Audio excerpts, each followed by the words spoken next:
Hello guys, this is Jeet and you are watching here physics in my view. हमने thermodynamics के 4 lecture complete कर लिए थे, जिनके अंतर्गत हमने पूरी थर्मोडायनेमिक्स कंप्लीट करी और उसके बाद हम काइनेटिक थ्योरी की ओर गए। काइनेटिक थ्योरी लगभग कंप्लीट हो चुकी है, तो आज देखते हैं क्या बचा है। उसका बहुत कम पार्ट बचा था काइनेटिक थ्योरी का, उसको कराती पूरी काइनेटिक थ्योरी कंप्लीट हो जाएगी। तो देखते हैं आज हमें क्या पढ़ना है।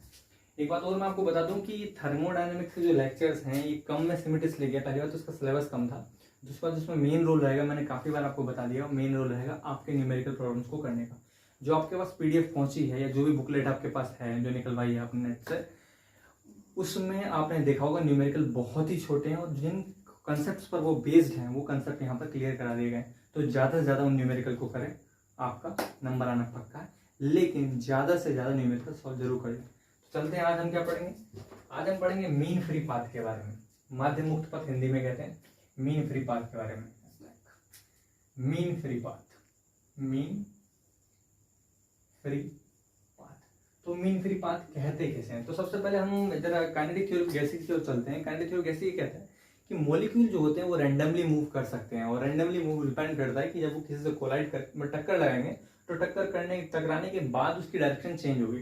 तो इस बात को अगर हम मान के चलें कि अगर वो टकराने के बाद उसकी डायरेक्शन सीधी होगी या चेंज होगी, ये बात किस बात पर डिपेंड करती है? बात डिपेंड करती है क्या वो किसी और इंटरेक्शन फील्ड में है या नहीं, क्या बाकी मॉलिक्यूल्स उस पर फोर्स लगा रहे हैं या नहीं लगा रहे हैं, इस बात पर डिपेंड करेगी उसकी ट्रैजेक्टरी क्या होती है। लेकिन माना ही गया था आइडियल गैस की जो थ्योरी है, बेसिक पोस्टुलेट जो है कि किन्हीं दो टक्करों के बीच में वो स्ट्रेट लाइन पाथ में चल रहा है। जैसे कि काइनेटिक थ्योरी की स्टार्टिंग में जब पोस्टुलेट बताए थे तभी मैंने ये बता दिया था कि इलास्टिक कोलिजन होती है, इलास्टिक कोलिजन जो होता है और किन्हीं दो टक्करों के बीच का जो टाइम होता है वो टक्कर के दौरान के टाइम के कंपेयर में बहुत ज्यादा होता है, और जो दो कोलिजन के बीच में वो स्ट्रेट लाइन पाथ में चलता है। तो हम ये मानेंगे कि एक वेसल है मान लीजिए, और इस वेसल के अंदर बहुत सारे मॉलिक्यूल्स हैं, और मॉलिक्यूल जब बहुत सारे हैं तो किसी निश्चित समय में अगर एक मॉलिक्यूल को हम देखें तो वो इससे टकरा रहा है, टकराने के बाद इधर जा रहा है, टकराने के बाद इस मॉलिक्यूल से टकरा रहा है, इधर जा रहा है।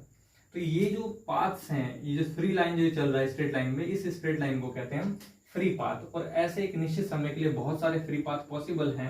ये जरूरी नहीं है कि इसी डायरेक्शन में हो, किसी भी डायरेक्शन में हो सकता है। मैं एक एग्जांपल दे रहा हूँ जस्ट, बहुत सारे फ्री पाथ पॉसिबल हैं, λ3 λ4। इन सभी फ्री पाथ्स का जो मीन होता है, जिसे औसत कहते हैं, उसे मीन फ्री पाथ कहते हैं। तो थोड़ी सी बेसिक थ्योरी लिखते हैं। Let there are small n molecules in a vessel and the molecules are moving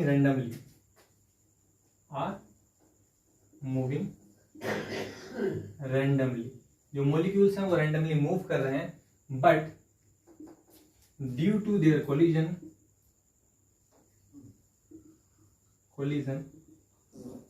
they move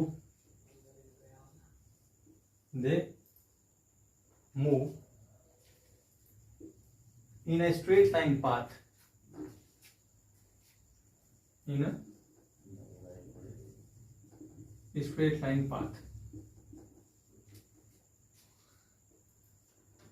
तो क्या लिखा है? Let there are n molecules in a vessel and the molecules are moving randomly, but due to their collision they moves in a straight line path. तो मतलब मैं किस straight line path की बात कर रहा हूं कि, लेकिन इनके कोलिजन के बीच का जो पाथ है स्ट्रेट लाइन पाथ है। This path is known as free path and denoted by lambda,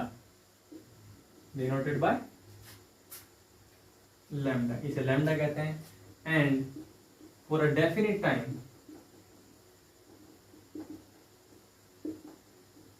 the mean of these paths are called mean free path। इसे क्या कहा जाता है? मीन फ्री पाथ कहा जाता है। एग्जाम्पल के तौर पर ये सारे जो है मीन इन ये जो पाथ दे रखे हैं, क्या कहते रखे हैं? λ1 फ्री पाथ है, λ2 फ्री पाथ है, λ3 फ्री पाथ है, λ4 फ्री पाथ है, ऐसे λn तक है। तो इनका जब मीन निकालोगे आप तो लैम्डा इक्वल टू कितना आएगा? λ1 plus λ2 plus λ3 dot dot dot dot dot λn तक निकल जाएगा, और अपॉन n। तो ये जो ये निकला है इसे कहते हैं mean free path, mean free path कहा जाता है। ओके, तो अब बात करते हैं मीन फ्री पाथ का। जो हमने ये तो एक एवरेज जिसे कहते हैं डिस्क्रीट सिस्टम के लिए मैंने निकाल दिया मॉलिक्यूल की, अगर अलग अलग लैम्डा दे रखे हो तो हम ऐसे निकालें। अगर मॉलिक्यूल का डायमीटर दे रखा हो तो कैसे निकालेंगे, तो उसके लिए एक अलग सा फॉर्मुलेशन है, तो मैं उसे प्रूफ करता हूं कि क्या है मीन फ्री पाथ का फॉर्मूला। इसे मिटा देते हैं। आप हर चीज को नोट करना क्योंकि एक एक शब्द कीमती है, अगर जिसे बिल्कुल भी जानकारी ना हो उसके लिए। तो डेरिवेशन करते हैं मीन फ्री पाथ का क्या है। तो सबसे पहले बात तो ये बात मानना जरूरी है कि अप्रोक्सीमेशन कंडीशन अगर हम नहीं लगाएंगे तो हम कभी भी इसका डेरिवेशन नहीं कर सकते। अप्रोक्सीमेशन कंडीशन का मतलब, पहली बात देखो, कुछ चीज चुनौतीपूर्ण होती हैं। चुनौतीपूर्ण इन द सेंस कि मॉलिक्यूल्स जो है सभी रैंडमली अलग अलग वेलोसिटी से मूव करते हैं, यह बात हमें पता है। लेकिन अगर इस बात को लेके जाए तो मैथमेटिकल कैलकुलेशन बहुत टफ हो जाएगी। तो या तो हमें लेके चलना पड़ेगा कि सारे मॉलिक्यूल जो है सेम एवरेज स्पीड से मूव कर रहे हैं, और या ये लेके चलना पड़ेगा कि जिस मॉलिक्यूल को हम स्टडी करना चाह रहे हैं सिर्फ वो मूव कर रहा है, बाकी सब टाइम के रिस्पेक्ट में फ्रीज है। तो मैं डेरिवेशन करने जा रहा हूँ और आप बहुत बेहतरीन तरीके समझेंगे कि मीन फ्री पाथ का फॉर्मूला कैसे आया और मीन फ्री पाथ का डेरिवेशन क्या है। ठीक है, तो ये है derivation for mean free path. तो मीन फ्री पाथ के डेरिवेशन के लिए मानेंगे एक मॉलिक्यूल है हमारे पास, ये जिसकी रेडियस जो है कैपिटल आर है। अगर ये मॉलिक्यूल, पहले मैं आपको एक चीज और बता दूं कि कौन पोस्टुलेट क्या है। The basic theme for the derivation is that we use some approximation use करना पड़ेगा। उसके लिए मैं बताऊंगा अभी आपको। नंबर 1, या तो ये मान के करो कि only one molecule is moving while others are freeze with respect to time। इसे कहते हैं जीरो ऑर्डर अप्रोक्सीमेशन, या तो आप ये यूज कर लो। ठीक। नंबर 2 होता है all the molecules are moving with average speed इसे कहते हैं first order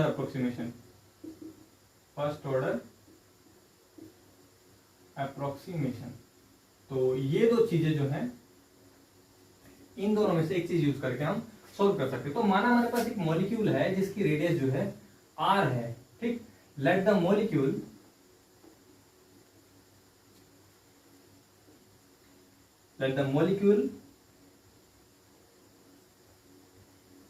let small r is the radius of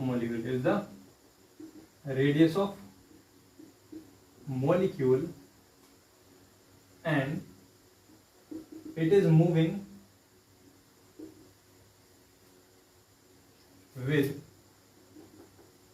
small v velocity. So to explain the head-on collision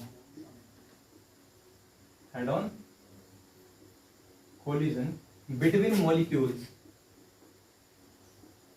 molecules, we use a theoretical concept।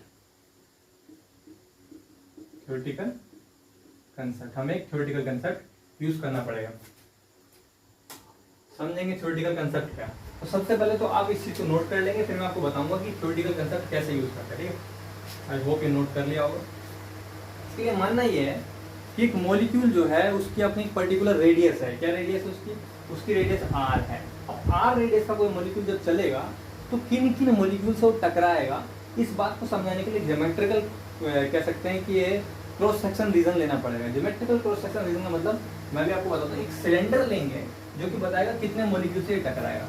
उदाहरण स्वरूप से मान लीजिए अगर ये चल रहा है और बाकी सारे मॉलिक्यूल जो है इसके रेस्पेक्ट में मैंने ले रखे हैं रेस्ट में, तो ये मॉलिक्यूल मैंने ले लिया, इसकी रेडियस है कैपिटल R। नीले मार्कर से बनाते हैं जरा मीन फ्री पाथ का डायग्राम। Red marker.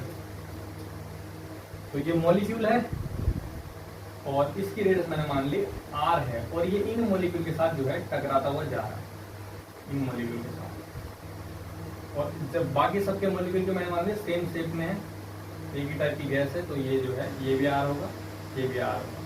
तो इसका मतलब ये हुआ कि अगर मुझे बताना है कि अगर ये इसी स्ट्रेट लाइन पाथ में चले तो कितने मॉलिक्यूल के साथ ये हेड ऑन कोलिजन करेगा, तो मुझे इस रेडियस का, इतनी रेडियस का, ये क्या है r और ये r, ये 2r रेडिएशन का एक सिलेंडर बनाना पड़ेगा।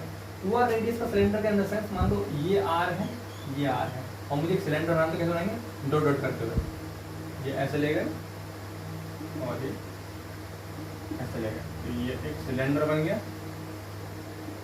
और इसकी जो रेडियस है वो है 2r मान लो, और 2r को कहते हैं डायमीटर d। किसका डायमीटर है, इस मॉलिक्यूल का डायमीटर। तो ये दे रखा है इस तरीके से, ठीक। तो अगर हम बात करें कि ये इस सिलेंडर की लेंथ कैसी कितनी होगी, वॉल्यूम कैसा होगा, तो मैं आपको बता देता हूँ। ये जो मॉलिक्यूल है वो v स्पीड से मूव कर रहे हैं। If molecules are moving with v speed, so the distance distance traveled in unit time, unit time जो डिस्टेंस होगी इज v, वो v ही होगी। तो यहाँ से यहाँ तक जो डिस्टेंस होगी उसे हम v मान के चलेंगे। क्या मान के चलेंगे, वो v है। तो अगर v मान के चलेंगे तो वॉल्यूम कितना का होगा सिलेंडर का, so volume of the cylinder, volume of the cylinder, cylinder का वॉल्यूम होगा पाई r स्क्वायर h। तो पाई r क्या है सिलेंडर का, d स्क्वायर, h क्या है, v है। So number of molecule in the cylinder, cylinder के अंदर कितने नंबर ऑफ मॉलिक्यूल में, बिकॉज ऑफ अगर हम स्मॉल एन की बात करें, स्मॉल एन का हमें पता होना चाहिए, स्मॉल एन है number of molecule per unit volume, number of molecule इन पर यूनिट वॉल्यूम है, पर यूनिट वॉल्यूम। तो number of molecule per unit volume तो ये है, और टोटल वॉल्यूम इतना है। तो इस वॉल्यूम के अंदर कितने नंबर ऑफ मॉलिक्यूल होंगे, इससे मल्टीप्लाई कर देंगे, कितना आएगा, ये आएगा pi d square v into n. इसे कहते हैं कोलिजन फ्रीक्वेंसी। क्या कहते हैं, कोलिजन फ्रीक्वेंसी। और ये जो है इसे कहते हैं cross section area, pi d square. ये यहाँ का जो रीजन है इसे कहते हैं cross section region, pi d square cross section region, cross section region, ठीक है। तो मैं आपको बताता हूँ कि कोलिजन फ्रीक्वेंसी तो इतनी आ गई, नोट कर ले इसे, ठीक। कोलिजन फ्रीक्वेंसी, कोलिजन नीचे जो मैथमेटिकल कैलकुलेशन आई थी कितनी आई थी, यहाँ पे आया था पाई डी स्क्वायर जो था, पाई डी स्क्वायर वी जो था, पाई डी स्क्वायर वी तो हो गया था वॉल्यूम, और स्मॉल एन से मैंने मल्टीप्लाई कर दी थी, तो आ गया था total number of molecule in the cylinder equal to pi D square N, ठीक। यहाँ पे आ गया था total number of molecule in the cylinder equal to pi D square N into V, because volume में वी भी आएगा, तो क्या pi D square V into N. So अगर हम बात करें आगे कि कोलिजन फ्रीक्वेंसी कितनी होगी, कोलिजन फ्रीक्वेंसी, तो कोलिजन फ्रीक्वेंसी उसे ही कहा जाएगा टोटल नंबर मॉलिक्यूल को, क्योंकि जितने मॉलिक्यूल उसके अंदर होंगे उस सिलेंडर के अंदर, उन सभी से वो जाकर टकराएगा मॉलिक्यूल। तो pi D square V into N. So mean free path lambda equal to क्या होगा, speed equal to distance upon time होता है, speed equal to distance upon time. हमें डिस्टेंस डी लेना, तो v इक्वल टू डिस्टेंस कितना ले लिया, डिस्टेंस को लैम्डा मान लिया, मीन फ्री पाथ, और टाइम निकालना, टाइम को t मान लिया, ठीक है। तो लैम्डा की वैल्यू कितनी आ गई, या गई vt, v into t, lambda की वैल्यू कितनी आ गई, v into t, lambda equal to v into t. ये क्या है, कोलिजन फ्रीक्वेंसी। फ्रीक्वेंसी क्या होता है, कोलिजन पर सेकंड है, तो इसकी वैल्यू यहाँ रखेंगे, आएगा pi D square V into N, because frequency और टाइम की डायमेंशन में रिलेशन क्या है, पर सेकंड फ्रीक्वेंसी होता है, मतलब इसका उल्टा होता है, तो इसका मान यहाँ रखेंगे, तो v से v कैंसिल हो गया, implies lambda equal to 1 upon pi D square N. ठीक, ये आ गया आपका मीन फ्री पाथ। ठीक, कुछ लोगों या कुछ बुक्स में क्या है, ये v को v बार दिखाया गया है। मैंने मेंशन कर दिया है कि एवरेज वेलोसिटी लेकर चल रहे हैं, तो मैंने इसे v बार से डिनोट नहीं करा, बिकॉज मैं मान के चल रहा हूँ कि कटेगा तो एंड में है, इसलिए मैंने v को v बार मान लिया। आप अपने अकॉर्डिंग चेंज कर सकते हैं, because we have used here, because एक बात और मैं आपको बताऊं कि जब मैंने इसकी स्टार्टिंग करी डेरिवेशन, तो मैंने आपको बताया था दो प्रकार के अप्रोक्सीमेशन यूज किया सकते हैं, zeroth order approximation and first order approximation. Zeroth order में था कि जो मॉलिक्यूल है सिर्फ वही मूव कर रहा होगा और बाकी सब मॉलिक्यूल टाइम के एस्पेक्ट में फ्रीज होंगे। और जो फर्स्ट ऑर्डर अप्रोक्सीमेशन था उसमें कहा गया था कि जो मॉलिक्यूल है वो सारे मॉलिक्यूल्स एवरेज स्पीड से मूव करेंगे। So because we use here some approximation, because we used here some approximation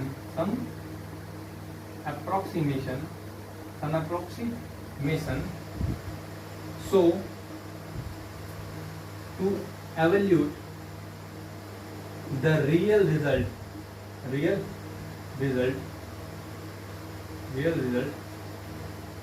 we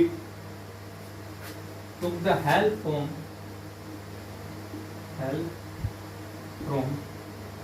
Maxwell distribution law, Maxwell distribution law, because we use here some approximation, so to evaluate the real result we took the help from Maxwell distribution law। Sentence जो है ज़्यादा ही बड़ा हो गया, इसे हम थोड़ा easy वे में करें, because we use here some approximation, so real result will be different because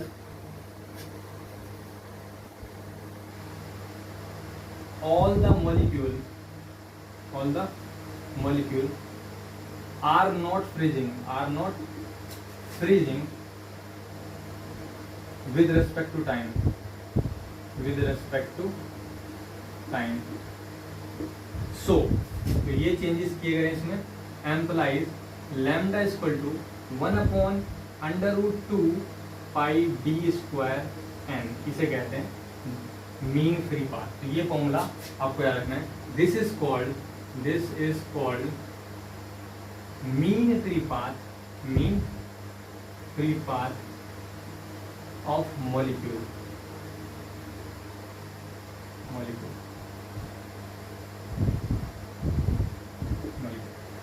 तो ये मीन फ्री पाथ का डेरिवेशन था जो हमने करा। ये रिजल्ट आपको बहुत अच्छे से याद रखना है। और अब मैं चलता हूँ इसके अदर फॉर्म्स की तरफ कि किस किस फॉर्म में हम इसे रूपांतरित कर सकते हैं। अगर डिपेंडेंसी पूछी जाए तो किस किस पर डिपेंड करता है। क्या आया था फॉर्मूला, अभी हम लिखेंगे और उसके ज़्यादा बाकी फॉर्म्स हैं उनको स्टडी करेंगे। मीन फ्री पाथ का हमारा जो फॉर्मूला आया था वो आया था implies lambda equal to 1/√2 pi D square n. अगर यहाँ n की बात करें तो n होता है where d diameter of molecule है और small n number of molecule per unit volume, number of molecule at per unit volume. तो इसका मतलब स्मॉल n की वैल्यू कैपिटल N/V रख सकते हैं। यहाँ रखेंगे इतना आएगा implies lambda equal to 1/√2 pi D square capital N/V। अगर हम PV इक्वल टू NRT देखें, देखो मैं एक रिजल्ट बता रहा हूँ, यहाँ पर याद रखेंगे जहाँ जहाँ पर आपका कंसेप्ट लगेगा मीन फ्री पाथ का, तो आपको आइडियल गैस इक्वेशन ऐसा ना यूज करके ऐसे यूज करना, PV equal to capital N से मल्टीप्लाई करा और कैपिटल N से डिवाइड कर दिया। एक मोल के लिए अगर मैं कहूँ तो इसके लिए एक मोल के लिए करेंगे कैपिटल N से मल्टीप्लाई करा, अरे ठीक से लिखो PV equal to RT, PV capital N से मल्टीप्लाई करा, कैपिटल N से डिवाइड करा, इसे कहते हैं K, PV equal to NKBT। तो ये ज़्यादातर मैं यूज़ करूँगा, ठीक है। PV equal to NKBT result भी यूज़ कर सकते हैं, PV equal to RT result भी यूज़ कर सकते हैं, दोनों एक दूसरे से आए, ठीक है। तो मैं आपको बताने वाला था एक डिपेंडेंस से वॉल्यूम पर डिपेंडेंट आपका आ गया कि वॉल्यूम अगर बढ़ा दिया जाए तो किस प्रकार प्रभावित होगा मीन फ्री पाथ। अगर वॉल्यूम प्रेशर डिपेंडेंसी देखेंगे तो वॉल्यूम क्या निकालो, V इक्वल टू कितना आ गया, N KBT अपॉन P नीचे जाएगा P, तो यहाँ पे रखेंगे कितना आएगा, M plus lambda equal to V की वैल्यू कितनी, N KBT upon √2 pi D square capital M into नीचे P है, इससे ये कैंसिल होगी। M plus lambda equal to KBT upon √2 pi D square into P, तो ये प्रेशर डिपेंडेंसी आ गई। तो ये इस प्रकार के रिजल्ट हैं जो कि कंसेप्चुअल क्वेश्चन में भी पूछे जा सकते हैं। Conceptual question in the sense, अगर किसी वेसल है, मान लो इस बर्तन में गैस भरा हुआ है, इस बर्तन के अंदर गैस भरी हुई है, पूछा जा रहा है कि इसका मीन फ्री पाथ जो है वो कुछ है। आप ये बताइए, अगर इस बर्तन के ऊपर हम प्रेशर अप्लाई करें, इस बर्तन के ऊपर हम प्रेशर अप्लाई करें, तो प्रेशर अप्लाई करने के बाद इसका जो मीन फ्री पाथ है वो एवरेज मीन फ्री पाथ बढ़ जाएगा या घट जाएगा। तो हम अगर बेसिकली दिमाग से सोचे तो हम ये सोचने में बहुत कंफ्यूज हो जाएंगे कि प्रेशर अप्लाई करने पर मॉलिक्यूल के बीच की कोलिजन डिस्टेंस जो है वो बढ़ेगी या घटेगी।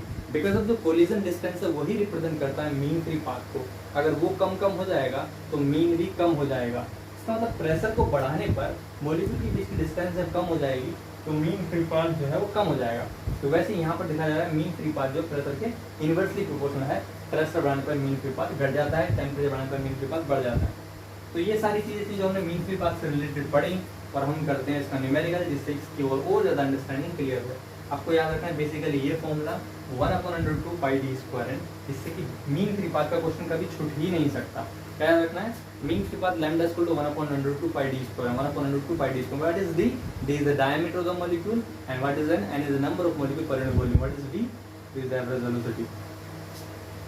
तो वो सब मिटा देता हूँ और हम क्वेश्चन की तरफ बढ़ते हैं, जिससे कंसेप्ट बहुत अच्छे से क्लियर हो जाए। बिल्कुल भी डरने का नहीं, सब इजी, बहुत इजी। क्वेश्चन की तरफ चलते हैं, देखते हैं क्वेश्चन क्या कह रहा है।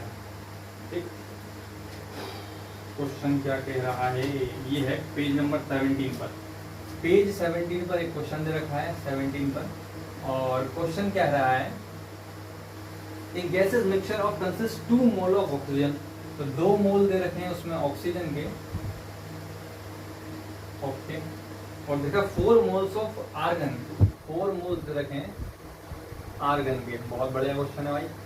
आगे दे रखा है at temperature T neglecting all the vibration mode the total internal energy of the system. Neglecting the vibration mode, अगर वाइब्रेशन मोड को नेग्लेक्ट कर रहा है इसका मतलब बेसिकली हम डिग्री ऑफ फ्रीडम की तरफ मूव कर जाएंगे और सिंपलेस्ट डिग्री ऑफ फ्रीडम को ही कंसिडर करेंगे, जो कि हमें पता है कि 6 होती हैं, 4, 5 होती हैं, 7 होती हैं, वटेवर जो होती हैं उनके आधार पर। और पूछा है कि इंटरनल एनर्जी कैलकुलेट करनी है। तो मेरे भाई सबसे पहले आपको पता होना चाहिए इंटरनल एनर्जी होती क्या है। मैंने आपको बताया था कि इस सिस्टम की टोटल इंटरनल एनर्जी अगर आपको निकालनी है तो उसकी सभी डिग्री ऑफ फ्रीडम में समान रूप से एसोसिएटेड रहती है, पर समान रूप से एसोसिएटेड तो होती है, पर होती कितनी है, होती है 1/2 kBT। 1/2 kBT उसका हर डिग्री ऑफ फ्रीडम में एसोसिएटेड रहेगी। सो इफ एक बात और मैं आपको बता दूं, ऑक्सीजन क्या है, डायटोमिक, डायटोमिक गैस। अगर ऑक्सीजन डायटोमिक गैस है, डिग्री ऑफ फ्रीडम कितनी हो गई, 5। आर्गन मोनोटोमिक गैस है, मोनोएटोमिक गैस है, तो डिग्री ऑफ फ्रीडम कितनी हो गई, 6 हो गई। तीनों जैसा हम मूव कर सकते हैं पर रोटेट नहीं कर सकता, 3 हुई,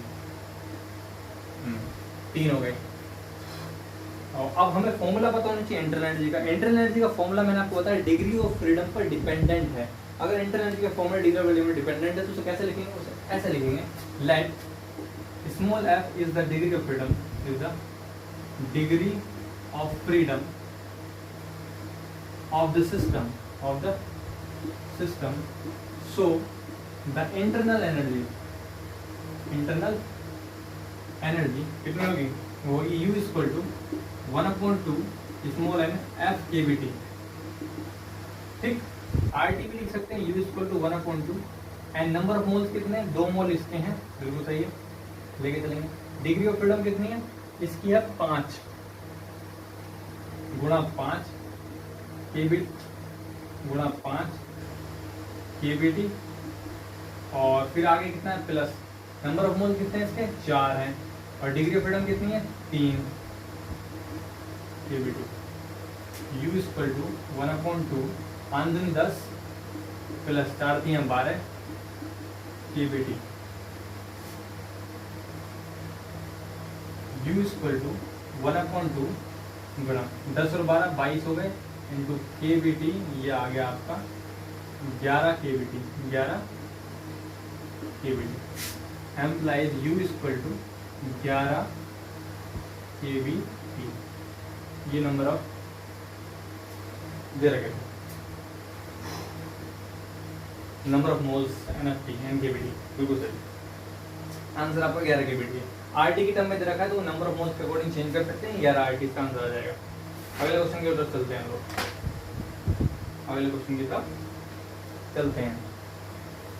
small n equal to capital N upon V, number of molecule per unit volume, number of molecule per unit volume. अगले क्वेश्चन तरफ चलते हैं, इसे मिटाते हैं और देखते हैं अगला क्वेश्चन क्या है। इसे RT की टर्म में लोगे तो कैपिटल ने स्मॉल n का ही चेंज आएगा, बाकी जो आंसर है उसका मैग्नीट्यूड जो 11 और 12 जो न्यूमेरिकल है वो सेम आएगी न्यूमेरिकल, क्योंकि कैलकुलेशन बिल्कुल सेम है। अगले क्वेश्चन की तरफ चलते हैं और देखते हैं क्या कहना चाह रहा है। अगला क्वेश्चन कह रहा है कि प्रॉब्लम दे रखी है इस तरीके से, problem at what pressure will the mean free path be 50 centimetre, given mean free path, given mean free path, mean free path दे रखा है लैम्डा इक्वल टू 50 सेंटीमीटर, इसका मतलब 50 इंटू 10 - 2 मीटर। ओके जी, for spherical molecule of radius दे रखा है, molecule का R इक्वल टू 3 इंटू 10 की पावर -10 मीटर। अच्छा जी, आगे assume ideal gas at 20 degree Celsius, temperature भी दे रखा है T equal to 20 degree Celsius, लेकिन उसका मतलब क्या लेंगे, केल्विन में लिखना है। कैसे, 273 जोड़ के 273 plus 20 degree Celsius equal to 0 में 3 जोड़ा 3 आएगा, 7 में जोड़ा 7 8 9 9 आ गया, और 2 का 2, 3 0 3 7 8 9 9 हो गया, 2 का 2, 293 केल्विन। पूछा गया मीन फ्री पाथ, आओ पूछा गया at what pressure will the mean free path, at what pressure will the mean free path, at what pressure will the mean free path be 50 centimetre for the spherical molecule of radius this and assume ideal gas 20 degree Celsius. तो इसमें आप मुझे बताइए कि mean free path अगर मैं चिल्ला के कह दिया है तो फिर इसके बाद फार्मूला इसका लगेगा, लिखेंगे we know that, we know that mean free path का जो फॉर्मूला आपने कहा था वो था lambda equal to 1/√2 pi d square n, 1/2 pi d square n। क्या यहाँ पर आपको दिख रहा है टेम्परेचर डिपेंडेंसी है, बिल्कुल। प्रेशर पूछ रहा है, एडवांस प्रेशर, तो प्रेशर में कन्वर्ट करना पड़ेगा। Lambda equal to 1/√2 pi d square n की वैल्यू n/v होती है, और मैंने आपको बताया था P equal to capital N KBT, capital N KBT यहाँ पर रखना है। V की वैल्यू तो कितनी आएगी, N KBT अपॉन P, नीचे जाएगा ना, यहाँ पर रखो। लैम्डा इक्वल टू कितना गया, P की वैल्यू, V की वैल्यू कितनी है, N KBT अपॉन P, और आगे √2 pi d square capital N, P से N से N cancel, implies lambda equal to कितना हो जाएगा, KBT upon P √2 pi d square. अब आपको बतानी है इनकी वैल्यूज, बताइए। तो लैम्डा इक्वल टू KB की वैल्यू कितनी होती है, 8.31 इंटू 10 की पावर -23, 1.38 इंटू हुआ -23 इंटू टेम्परेचर वैल्यू कितनी रखी हमें, 293 के लिए अपॉन नीचे प्रेशर की वैल्यू कैलकुलेट करनी है, और 102 की वैल्यू हमें पता है 1.414 होती है, पाई की वैल्यू पता है 3.14 होती है, डी की वैल्यू दे रखे, डायमीटर कितना है, रेडियस का दुगना होता है, 3 दूनी 6 गुणा 10 के -4 का होल स्क्वायर, और लैम्डा की वैल्यू भी दे रखी है कितनी है, 50, ये तो दे ही रखी है, तो इसको यहाँ ही लिख देता हूँ, चलो यहाँ लिख देता हूँ ऊपर 50, ठीक से लिखते हैं, ये लिखना है 50 गुणा 10 के घात -2। ये सब सोल्व करेंगे, एम्प्लाइज आपका प्रेशर आ जाएगा P इक्वल टू, सोल्व कर रखा है मैंने, ये आ जाएगा, लिखा है नहीं, सॉल्यूशन का आंसर नहीं लिख रहा, आंसर नहीं लिखा है। तो आप लोग क्या करेंगे, आप इसका सोल्व करने के बाद इतना आएगा न्यूटन पर मीटर स्क्वायर में इसका आंसर आएगा, क्योंकि Newton per metre square pressure की क्या यूनिट है, MKS यूनिट है, जैसे पास्कल भी कहा जाता है।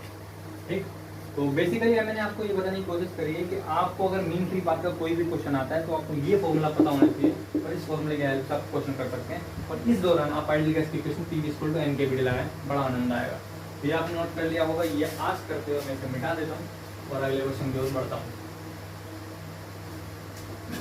अगले क्वेश्चन की ओर बढ़ते हैं। अगला क्वेश्चन भी मीन फ्री पाथ का ही है। एक्चुअली मेरा उद्देश्य आज था कि मीन फ्री पाथ का आपका कंसेप्ट जो है वो बिल्कुल क्लियर करा दूँ मैं, जिससे कि आप चिंतित न रहे मीन फ्री पाथ को लेकर। प्रॉब्लम अगली देखते हैं क्या। प्रॉब्लम तो बहुत बड़ी है भाई। Problem estimate the mean free path of the molecule at 27 degree celsius, मतलब 300 kelvin at 1 atm pressure. Pressure की वैल्यू कितनी रखते हैं 1 atm की वैल्यू कितनी होती है 1.01 10 की power 5 newton per metre square. लग तो 5 ही है, कोई बात नहीं।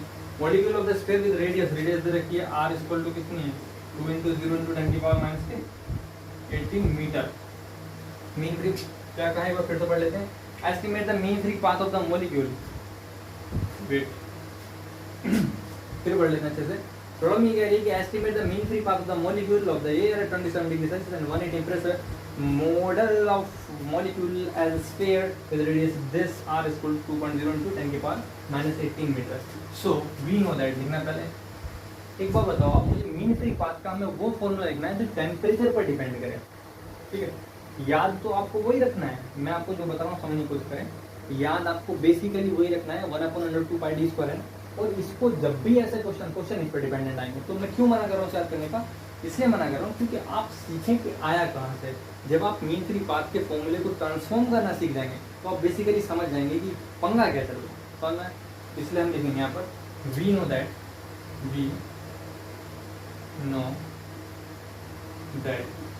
मीन फ्री पाथ क्या होता है भाई लैम्डा इक्वल टू 1/√2 πd²। क्या बोला तो रटा गया, रट गया तो डायरेक्ट पता तो ऊपर क्या आएगा, ऊपर आएगा kBT, नीचे कितना आएगा n टन कट क्या होगा √2 πd²p ये आएगा। लैम्डा इक्वल टू k का मान कितना है 1.38 × 10 की पावर -23 इंटू टी की वैल्यू कितनी है 300 केल्विन और नीचे √2 की वैल्यू सबको याद है 1.414, पाई की वैल्यू 3.14, डायमीटर की वैल्यू 2 × 4 4 × 10 की power -18 whole square into pressure की वैल्यू 1 atm 1.01 इंटू 10 की पावर 5 पास्कल। तो एम्प्लाइज यहाँ से लैम्डा की वैल्यू आप आ जाएगी। लैम्डा की वैल्यू मैंने सॉल्व कर रखी है, आएगी 5.8 इंटू 10 की पावर -8 मीटर एम के सिस्टम। तो ये आपका मीन फ्री पाथ रहेगा। ठीक, तो बेसिकली मीन फ्री पाथ का जब भी क्वेश्चन आएगा तो आपको मेनली एक फॉर्मूला याद होना चाहिए। ऐसा हो ही नहीं सकता कि वो क्वेश्चन आपसे ना हो। ज़्यादा से ज़्यादा क्या कर लेगा यार, ज़्यादा से ज़्यादा क्या कर लेगा वो, ज़्यादा ये करेगा टेम्परेचर नहीं देगा, टेम्परेचर हमसे बनाने को कहेगा तो हीट देगा, ज़्यादा प्रेशर नहीं देगा तो कोई इक्वेशन देगा जिससे हमें पैसा जनरेट करना होगा। इतना बड़ा वैसा नहीं सोचने को कहेगा। मीन फ्री पाथ का क्वेश्चन सबसे टुच्चा क्वेश्चन आता है, फॉर्मूला लगाओ उत्तर पाओ बात खत्म। अगले टॉपिक की ओर चलते हैं। टॉपिक ये क्वेश्चन और है, इसे मिटाते हैं और समझते हैं कि क्वेश्चन क्या है।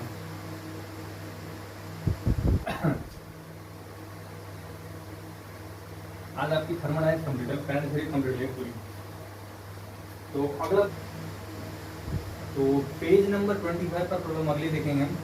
पेज नंबर है आपका 25 और प्रॉब्लम का नंबर नहीं है तो सिर्फ प्रॉब्लम ही लिख दे रहा हूँ मैं। पढ़ते हैं क्या है। A monoatomic gas is described by the equation of the state, given equation of state दे रखी है हमारे पास है P और V माइनस के Bn equal to nRT, where B and R are the constant and other quantities have their usual meaning. The maximum density मतलब रो maximum पूछ रहा है, maximum equal to question mark in the moles per unit volume, okay, to which the gas can be compressed। वो maximum density जहाँ तक gas को compress किया जा सकता है। पहली बात मैं आपको बता दूं, जब गैस को कंप्रेस करते हैं तो मॉलिक्यूल पास आते हैं और मॉलिक्यूल पास आते हैं तो डेंसिटी चेंज होती है। इसका मतलब डेंसिटी पूरी तरह डिपेंड करती है प्रेशर पर और प्रेशर ही वेरिएबल होने पर डेंसिटी वेरी करती है। तो इसका मतलब हमें बेसिकली डेंसिटी निकालकर उसे प्रेशर के रिस्पेक्ट में डिफरेंशिएट करना पड़ेगा और मैक्सिमम मिनिमम कंडीशन की हेल्प से हम मैक्सिमम डेंसिटी कैलकुलेट कर लेंगे। तो सबसे पहले हमें पता होना चाहिए यहाँ से मैक्सिमम डेंसिटी कैसे निकलेगी। तो इस क्वेश्चन को लिखेंगे पी वी माइनस के B N equal to NRT और यहाँ पता होना चाहिए रो इक्वल टू होता है n/v। ठीक, तो एक चीज़ मैं आपको बता दूँ, पहले डेंसिटी बताता हूँ। डेंसिटी बताते हैं आपको, इन्हें कहा है यहाँ पर क्वेश्चन पढ़ते हैं एक बार फिर। ये monotonic gas is described by the gas equation of state is given this and where B and R are the constant, other quantities have their usual meaning, the maximum density in moles per unit volume। तो density दे रखा है moles per unit volume, तो ये निकाल लो यहाँ से। निकालो कैसे निकालेंगे, P के अंदर मल्टीप्लाई करें PV और इसमें होगा PV हो गया, इसमें मल्टीप्लाई करो कितना आएगा, जाएगा PVN और ये NRT तो दिख ही रहा है। इस चीज़ को इधर लाओ कितना हो जाएगा, ये हो जाएगा PV equal to NRT plus K PVN, N common ले लो, PV equal to N common आ गया, कितना हो गया RT प्लस PV। ओके, अब कॉमन हमें N अपॉन V निकालना है, तो इसको इसके नीचे लाओ कितना आएगा P upon RT plus PV equal to N upon V। Okay sir, तो N अपॉन V का मान कितना आ गया, N अपॉन V का मान आ गया P upon RT plus PV और इसे कहते हैं डेंसिटी। तो रो इक्वल टू कितना आ गया P upon RT plus PV। तो for maximum minimum, for maximum value of rho की मैक्सिमम वैल्यू के लिए क्या करेंगे, D rho over D P निकालेंगे, कितना आएगा डी ओवर डी पी और इसका डिफरेंशिएशन करेंगे P upon R T plus P B equal to, इसको जीरो पे इक्वल रखेंगे तो हर का वर्ग तो जीरो हो जाएगा, हर लिखेंगे पहले R T plus P B, गुणांश का डिफरेंशिएशन एक आएगा, माइनस अंश लिखेंगे P और हर का डिफरेंस आएगा zero plus B equal to zero. ये हो जाएगा R T plus P B minus का मल्टीप्लाई करेंगे अंदर कितना आएगा P B equal to zero, इससे कैंसिल हो गया R T equal to zero. Differentiation सही किया हम लोगों ने, क्या डिफरेंशिएशन सही किया है हम लोगों ने, हर का वर्ग हर गुणा अंश का डिफरेंशिएशन वन हो गया एंड अंश गुणा हर का डिफरेंशिएशन कितना आएगा। तो अगर हम मैक्सिमम प्रेशर डेंसिटी निकालनी है रो, तो हम अगर 1/r रखते हैं तो कितना होता है, अगर t की r की वैल्यू 1/t रखते हैं तब अच्छा रिजल्ट है। आर टी की वैल्यू जीरो है, putting this value in equation number first, इसमें रखें जरा, इसमें रख देंगे, ये रो है, putting this value in equation number first, क्या लिखेंगे putting this value in equation first में रखेंगे, देखो कितना आएगा। तो यहाँ मैं रख दे रहा हूँ आर टी की वैल्यू जीरो रखेंगे तो कितना आएगा rho equal to P upon R T की value zero plus P B, P से पी कैंसिल हो गया, M plus rho equal to 1/d। और आई थिंक ये एक ऑप्शन है, अभी मैं आपको देख के बताता हूँ। Rho equal to 1/b, correct, rho equal to 1/b इसका आंसर है। एक्चुअली क्वेश्चन स्ट्रेट दे रखी थी और मैक्सिमम डेंसिटी के लिए 4-5 ऑप्शन दे रखे थे, उनमें से एक ऑप्शन ये है। तो बिल्कुल सटीक तरीका था करने का, इसी तरीके से करना।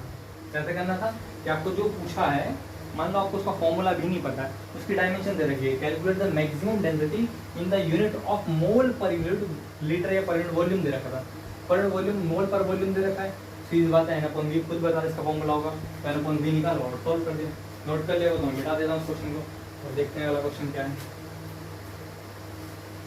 अगला क्वेश्चन भी अच्छा है, अगला क्वेश्चन भी अच्छा है। Let's see the next question। ये है सेम पेज पर है, पेज नंबर है आपका वही 25 और प्रॉब्लम दे रखी है उसी के नीचे है ये प्रॉब्लम। तो क्वेश्चन क्या कह रहा है, an ideal gas expands in a procedure in which its pressure depends on the volume. Pressure equation दे रखी है, pressure equation is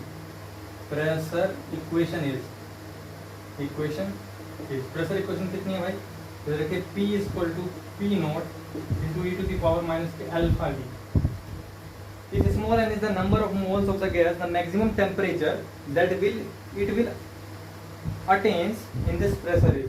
maximum temperature पूछा है, तो सबसे पहले बात मैक्सिमम टेम्परेचर अटेन करने के लिए आपको टेम्परेचर को वॉल्यूम की रिस्पेक्ट में हमें क्या करना है, डिफरेंशिएट करना है। जो चीज कैलकुलेट करने को कहता है हम उसी के लिए मैक्सिमम मिनिमम कंडीशन अप्लाई करते हैं। तो लेकिन we know that the ideal gas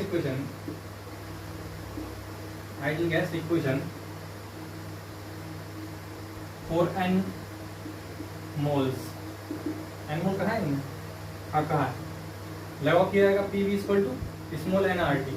pressure की वैल्यू कितनी है पी नॉट इंटू ई की पावर माइनस के alpha V into V equal to NRT, इसको नीचे लाएंगे कितना आएगा P0 e की पावर माइनस के alpha V into V upon N R equal to T, M plus T की वैल्यू कितनी आ गई, पी नॉट इंटू ई की पावर माइनस के alpha into V upon N are.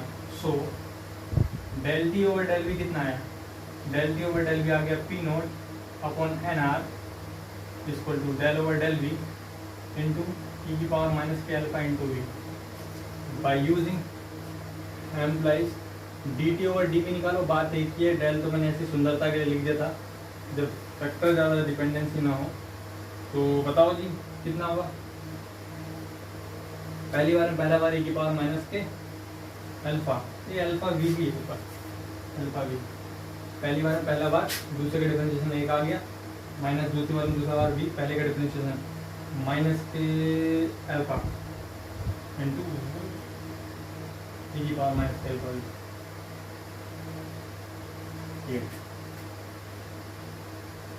बताओ कितना है, M like D T over D V equal to P not upon N R, और ये आ गया ई की पावर माइनस के अल्फा वी, और माइनस माइनस हो गया प्लस, प्लस के एल कितना हो गया, माइनस माइनस प्लस का अल्फा वी इंटू ई की पावर माइनस के alpha we. Bye the condition of maximum minimum, maximum minimum condition क्या कहती है भाई, del T over del V. ये कहीं भी मैं कुछ भी लिख रहा हूँ आप समझ जाने, डेल पार्शियल डेरिवेटिव है, बिकॉज ऑफ यहाँ पे प्रेशर को कांस्टेंट माना गया है, बाकी फैक्टर्स को, ठीक है। कितना है जीरो इक्वल का, तो ये तो जीरो हो जाएगा, तब ये वाला लिख देता हूँ, P not upon N R equal to E की पावर माइनस के अल्फा वी प्लस का अल्फा वी इंटू ई की पावर माइनस के अल्फा। तो भाई मुझे तो साफ दिख रहा है, आप लोग समझ जाओ, one plus alpha V equal to zero, मुझे दिख रहा है। एम प्लस वी की वैल्यू कितनी आ रही है, इसको ले जाओ, कितना आएगा, M plus one equal to minus के अल्फा वी, और वी की वैल्यू हो जाएगी, इसके नीचे लाएंगे तो आएगा माइनस के वन अपॉन, इसको नीचे लाएंगे, इसको नीचे लाएंगे, इसको ही नीचे लाएंगे, वन अपॉन अल्फा, तो V upon one upon alpha रखेंगे। क्वेश्चन नंबर फर्स्ट पे निकालना क्या है, an I D expand the procedure, problem में कहा गया an ideal gas expands in the process in the way in which its pressure depends over the volume of this and it is another molecule, the maximum temperature निकालना है, maximum temperature निकालना है। तो आप यहाँ पर रखेंगे, मेरी गई यहाँ रखेंगे क्वेश्चन पर, पुटिंग दिस वैल्यू क्वेश्चन पर, putting this value in equation first. हम ये देख लेते हैं कि हमने कैलकुलेशन सही करी है, एक बार और डिफरेंशिएशन देख लेते हैं। पहली बार में पहला बार, दूसरे का डिफरेंशिएशन प्लस दूसरी बार में प्लस, दिस इज कॉल्ड खतरनाक चीज, प्लस दूसरी बार में दूसरा बार पहले का डिफरेंशिएशन, तो यहाँ पर माइनस आएगा और उस माइनस का इफेक्ट यहाँ दिखाई देगा, और उस माइनस का इफेक्ट जो है अल्फा भी जो जाएगा पॉजिटिव होगा, और यहाँ पे चीज़ नेगेटिव है, ये चीज़ पॉजिटिव आएगी। तो बेटा के यहाँ मान सकते हैं, देखो कितना आएगा, इक्वेशन बस में मान रखने का। So the maximum temperature will be, अब बताओ टी मैक्सिमम कितना होगा, T maximum equal to formula क्या है, पी नॉट इंटू ई की पावर माइनस के alpha V into V upon N R. तो मेरे भाई यहाँ पर अल्फा का मान रख दे, वी का मान, जो वी का मान है वन अपॉन अल्फा रखो, यहाँ पर कितना आएगा, T maximum equal to P not into E की पावर माइनस के alpha into one upon alpha into V upon,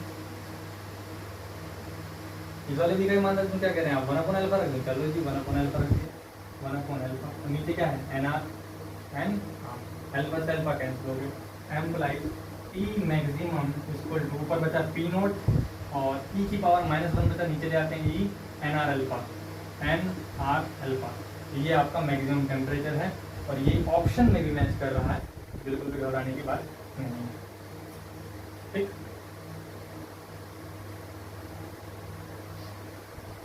तो ये क्वेश्चन था, इसमें मैक्सिमम टेम्परेचर निकालना था। बेसिकली मैं आपको बता दूं, जो भी निकालने को कहता है, जैसे वहाँ पे एक मोटे तौर पर मैं आपको एक थीम बताता हूँ, वहाँ कहा था मैक्सिमम डेंसिटी निकालने को, तो मैक्सिमम डेंसिटी निकालने को कहा था, तो हमने क्या करा था, डेंसिटी को डिफरेंशिएट करा था।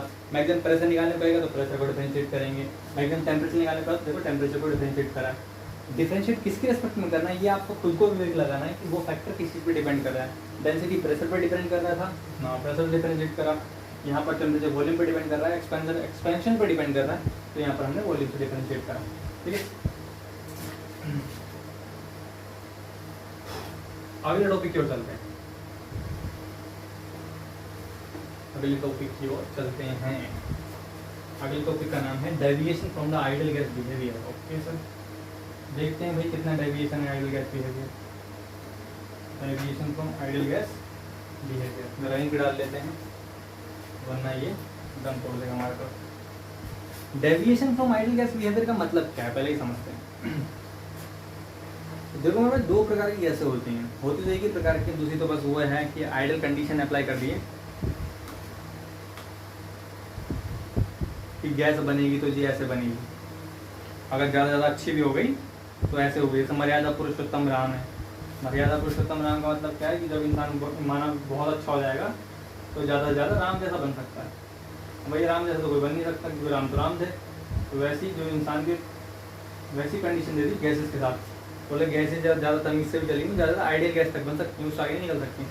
पर आपको पता है कि आइडियल गैस कोई बन नहीं सकती, तो वही वाली बात आती है।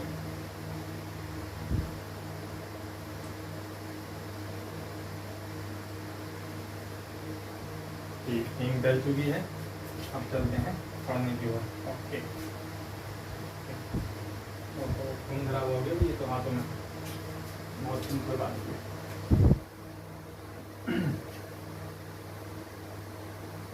तो अपने टॉपिक का नाम है deviation from ideal gas behaviour. ठीक, अपने टॉपिक का नाम है deviation from ideal gas behaviour.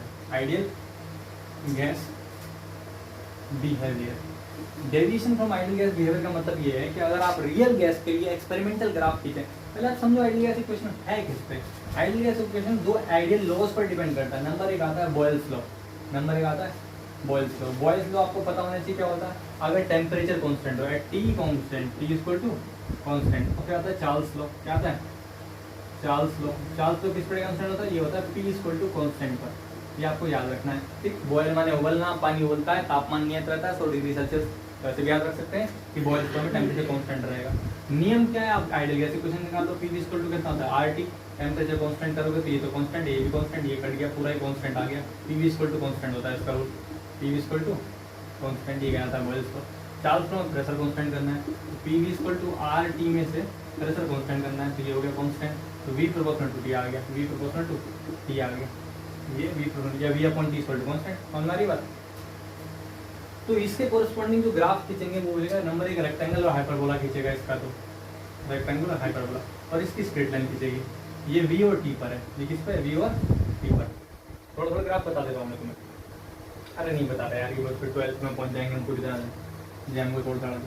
तो बॉयल्स लॉ ये होता है, चार्ल्स लॉ ये होता है, इसके कोरस्पॉन्डिंग जो ग्राफ खींचता है उसे आइडियल गैस कहते हैं। जबकि एक्सपेरिमेंटल डेटा जो हम रियल गैस को लेकर जाते हैं, चाहे वो हीलियम हो, नियम हो, सोडियम हो, जो भी रियल गैसेज हैं, उनके कोरस्पॉन्डिंग खींचे ग्राफ में क्या आता है, कहीं पर डिप दिखाई देता है, कहीं पर डिप्रेशन, कहीं पर राइजिंग पॉइंट दिखाई देते हैं।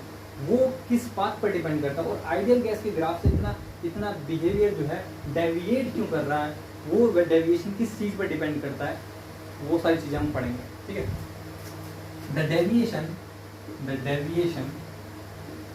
from ideal gas can be defined by the compressibility factor, compressibility factor की हेल्प से हम डेविएशन को डिफाइन कर सकते हैं। और z की वैल्यू होती है PV अपॉन nRT होती है। For ideal gas Z equal to 1 होता है, क्योंकि हमें पता है कि PV की वैल्यू nRT की इक्वल होती है। किसके लिए, ओनली फॉर आइडियल गैस के लिए होती है, याद रखना, ओनली फॉर आइडियल गैस के लिए बराबर होती है इसके। नंबर 2, for real gas Z is not equal to 1 because PV is not equal to nRT equal. तो याद रखेंगे PV nRT इक्वल नहीं होता है, इसके लिए फॉर रियल गैस, तो यहाँ पे दो कंडीशन आती है, अगर इक्वल नहीं हो तो क्या होगा, तो Z 1 से बड़ा होगा और Z 1 से छोटा होगा। अगर 1 से बड़ा होगा तो ये चीज़ भी किसी चीज़ की द्योतक है, और 1 से छोटा होगा तो ये चीज़ भी कुछ रिप्रेजेंट कर रही है। जिन गैसेस के लिए Z का मान 1 से बड़ा होगा तो वो आइडियल गैस जो आपका आइडियल गैस का ग्राफ होगा, उस ग्राफ में जो है वो मोर कंप्रेशन शो करेंगे। और मैं जिन गैस के लिए जेड की वैल्यू 1 से ज़्यादा होगी, वो आइडियल गैस के ग्राफ के कोरिस्पॉन्डिंग में या आइडियल गैस के रिस्पेक्ट में मोर कंप्रेसिबल, ये एग्जांपल मैंने लिख रखा है यहाँ पे। It shows the given gas is more compressible और लेस कंप्रेसिबल, मतलब जेड की वैल्यू डिपेंड करती कितनी ज़्यादा कंप्रेसिबल होगा। It shows that given gas is more compressible, given gas is more compressible, और यहाँ पे it shows that given gas is less compressible, given gas is less compressible, ठीक। तो ये जो जेड का जो basic formula Z equal to P upon NRT ये होता है।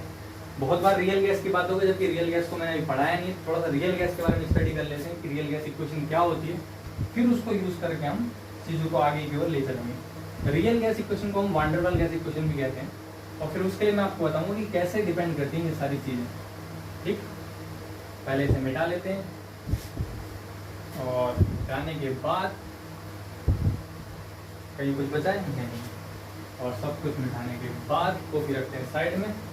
मैं आपको बताता हूँ वान डेर वाल गैस इक्वेशन क्या होती है। हैशटैग वान डेर वाल गैस इक्वेशन, वान डेर वाल गैस इक्वेशन और रियल गैस इक्वेशन। अगर बेसिकली ये पूछा जाए मुझसे कि भाई रियल गैस में ऐसा क्या है कि वो आइडियल गैस इक्वेशन को फॉलो नहीं कर रहा, तो मैं आपको सिंपल सा लॉजिक बताता हूँ कि रियल गैस के मॉलिक्यूल का अपना कुछ पर्टिकुलर साइज होता है, और दूसरी बात गैसेस के मॉलिक्यूल के बीच में लगने वाला अट्रैक्शन फोर्स नेग्लिजिबल होता है। इन दो बेसिक थिंग्स की वजह से ही वो आइडियल गैस को फॉलो नहीं करते। और आइडियल गैस को ग्राफ को फॉलो करने के लिए पूरी तरह आइडियोलॉजी कंडीशन को फॉलो करना पड़ेगा कि मॉलिक्यूल का साइज नेग्लिजिबल होना चाहिए, कि वहाँ पर नेग्लिजिबल नहीं होता। तो आप ये मान के चलेंगे कि यहाँ पर एक बर्तन है हमारे पास, और इस बर्तन के अंदर बहुत सारे मॉलिक्यूल भरे हुए हैं, 1 2 3 4 5 6 7। तो ये बहुत बेसिक सा कंसेप्ट है। अगर इन मॉलिक्यूल्स का वॉल्यूम जो है सब मिलाकर B है, if the total volume of molecules is B, is small b, and the volume of vessel is capital B. So the space for the movement of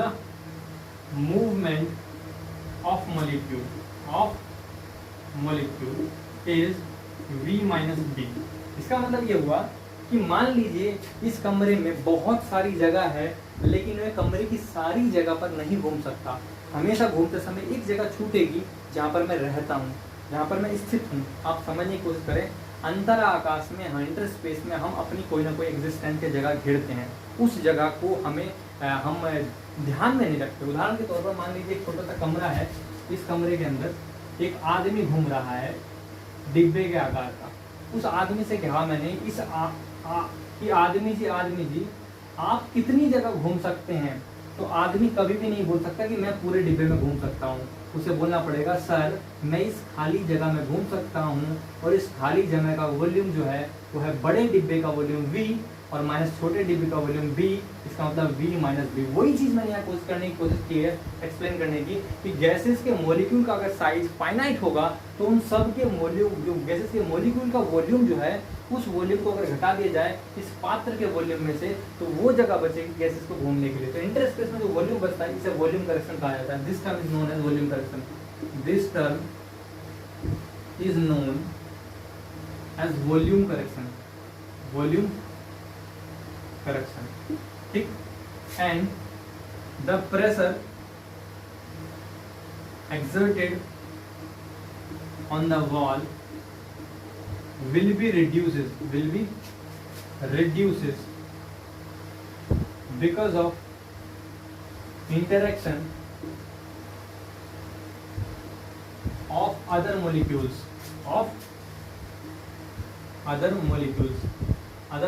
के इंटरेक्शन की वजह से वो डिपेंड करेगा प्रेशर। तो कैसे डिपेंड करेगा 1/, वी स्क्वायर के प्रोपोर्शनल होता है ये pressure, P equal to A upon V square, ठीक।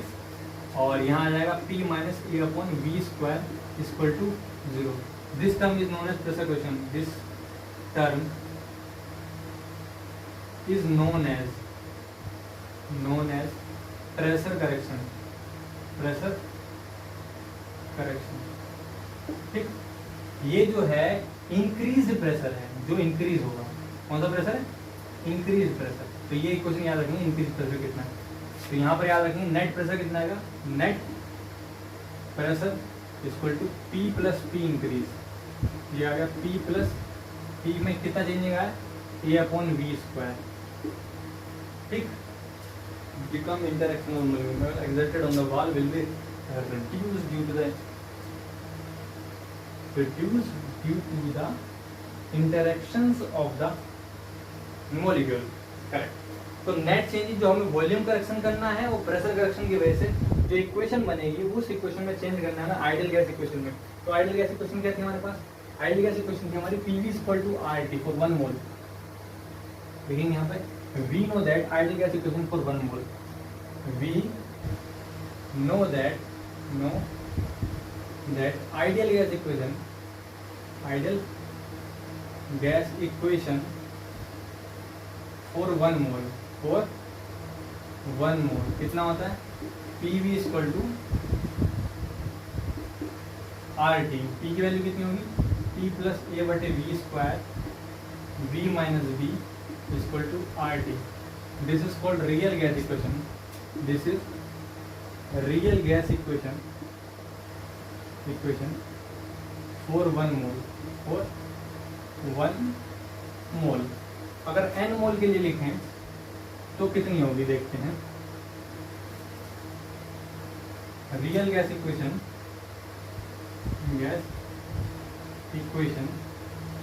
फॉर n मोल, तो यहाँ लिखना कैसे, P plus AN square upon V square, V minus BN equal to nRT कहलाता है आइडियल गैस इक्वेशन। और real gas equation n mole की, तो इसी इक्वेशन को वांडरवाल गैस इक्वेशन भी कहते हैं और रियल गैस इक्वेशन कहते हैं, क्योंकि वांडरवाल गैस इक्वेशन ही पूरी तरह से रियल गैस बिहेवियर एक्सप्लेन करती है। क्योंकि बिल्कुल सही बात है, हम कभी भी मान सकते हैं कि एक मॉलिक्यूल नेग्लिजिबल स्पेस घेर रहा है, लेकिन बहुत सारे मॉलिक्यूल को जो स्पेस घेर रहे हैं उन्हें नेग्लिजिबल नहीं माना जाता। तो यही गलती की थी हमने आइडियल गैस इक्वेशन में, और यही कारण था कि सारे गैसेस आइडियल बिहेवियर को फॉलो नहीं करते हैं। तो हम देखेंगे वही कंप्रेसिबिलिटी फैक्टर की वैल्यू जो है अगर हम इनसे निकालें तो कितनी बैठेगी, ठीक। कंप्रेसिबिलिटी फैक्टर के बारे में देखते हैं, ठीक। तो यहाँ पढ़ेंगे हम real gas equation in different condition, ठीक। Okay, hashtag real gas equation, real gases equation in different condition, in different condition. तो भाई डिफरेंट कंडीशन का मतलब क्या है, डिफरेंट कंडीशन का मतलब ये है कि नंबर 1 कंडीशन ये है, when pressure is very low, when pressure is very low and temperature is high, temperature is very high। अगर प्रेशर वेरी लो हो और टेम्परेचर वेरी हाई हो तो क्या होगा, ऐसी स्थिति में कभी भी, बहुत ध्यान देंगे, ऐसी स्थिति में कभी भी जो रियल गैस है वो पूरी तरह आइडियल गैस की तरह बिहेव करती है। अगर प्रेशर बहुत ज़्यादा लो हो और टेम्परेचर बहुत ज़्यादा हाई हो तो ये गैस आइडियल गैस की तरह बिहेव करती है। तो यहाँ पर रियल गैस इक्वेशन भी PV इक्वल टू RT होगी। इस कंडीशन को समझने की कोशिश करना। Number 2, when pressure is low, when pressure is low, pressure जो है वो लो है तो कितना होगा, हमारी इक्वेशन थी P plus A upon V square, V minus B equal to RT, P plus A बटे V square, V minus B equal to RT। तो ऐसी कंडीशन में क्या है, अलग अलग स्थितियों में जो निष्कर्ष निकलेंगे उन निष्कर्षों को इस प्रकार समझाया जाएगा। अगर वेरी लो प्रेशर है तो ये आइडियल गैस इक्वेशन को फॉलो करेगी। अगर लो प्रेशर है तो यहाँ पर B जो वॉल्यूम है मॉलिक्यूल का वो नेग्लिजिबल होगा इस केस में। इसका मतलब ये हुआ कि b जो है वो नेग्लिजिबल करना है तो लेस देन v करना पड़ेगा। तो b को हटाओ, कितना आएगा p प्लस a बटे V square into V equal to R T, multiply कर दो अंदर, कितना हुआ p प्लस a बटे V equal to R T.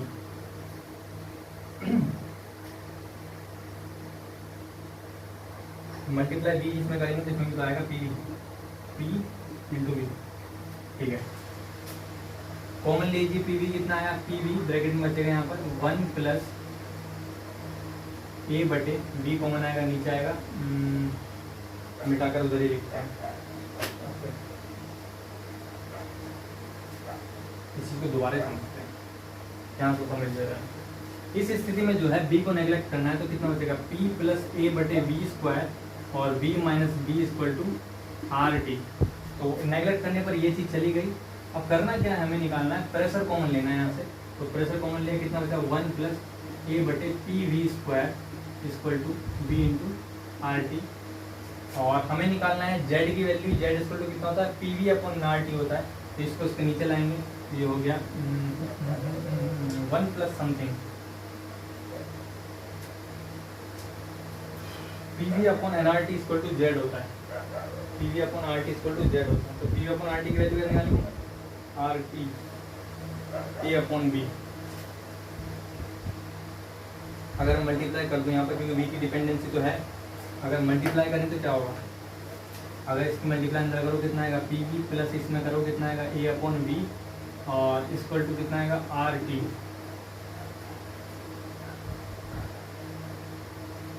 कोई मिस्टेक हो रही है क्या?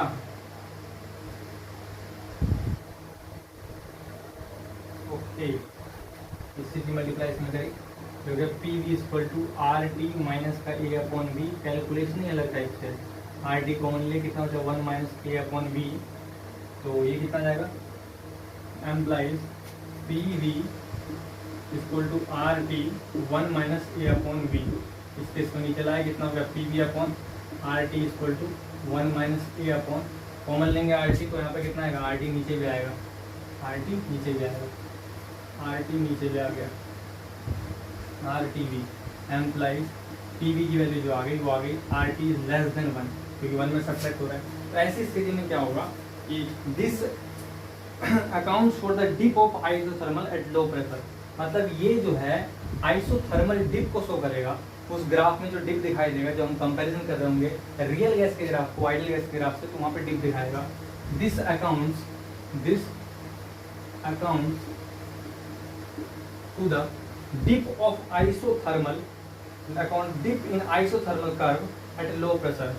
The dip in isothermal curve, isothermal curve at low pressure, low pressure, ये low pressure जो मैंने मेंशन किया था, ठीक।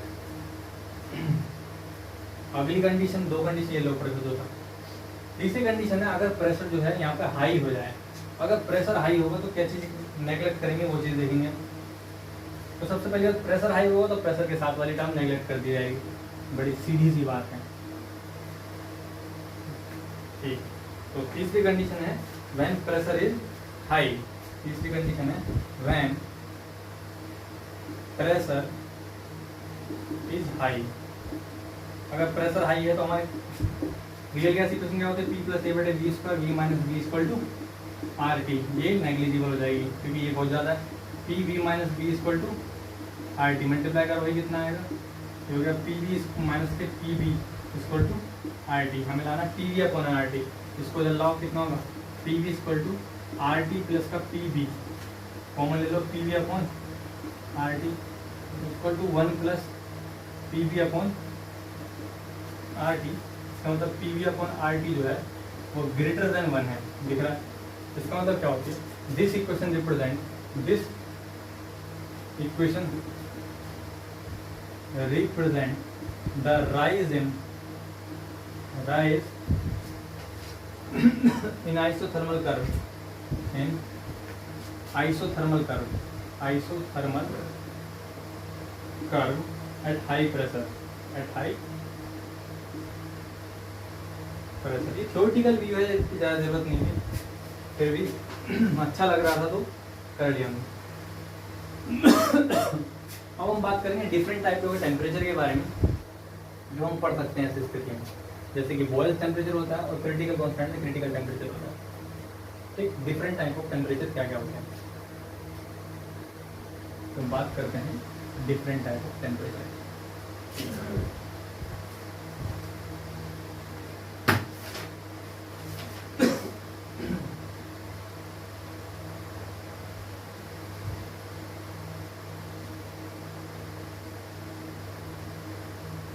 ठीक, तो सबसे पहले बात करते हैं कि बॉयल्स टेम्परेचर क्या होता है, फिर बात करेंगे हम क्रिटिकल टेम्परेचर क्या होता है, क्रिटिकल पैरामीटर्स क्या होते हैं, है ना।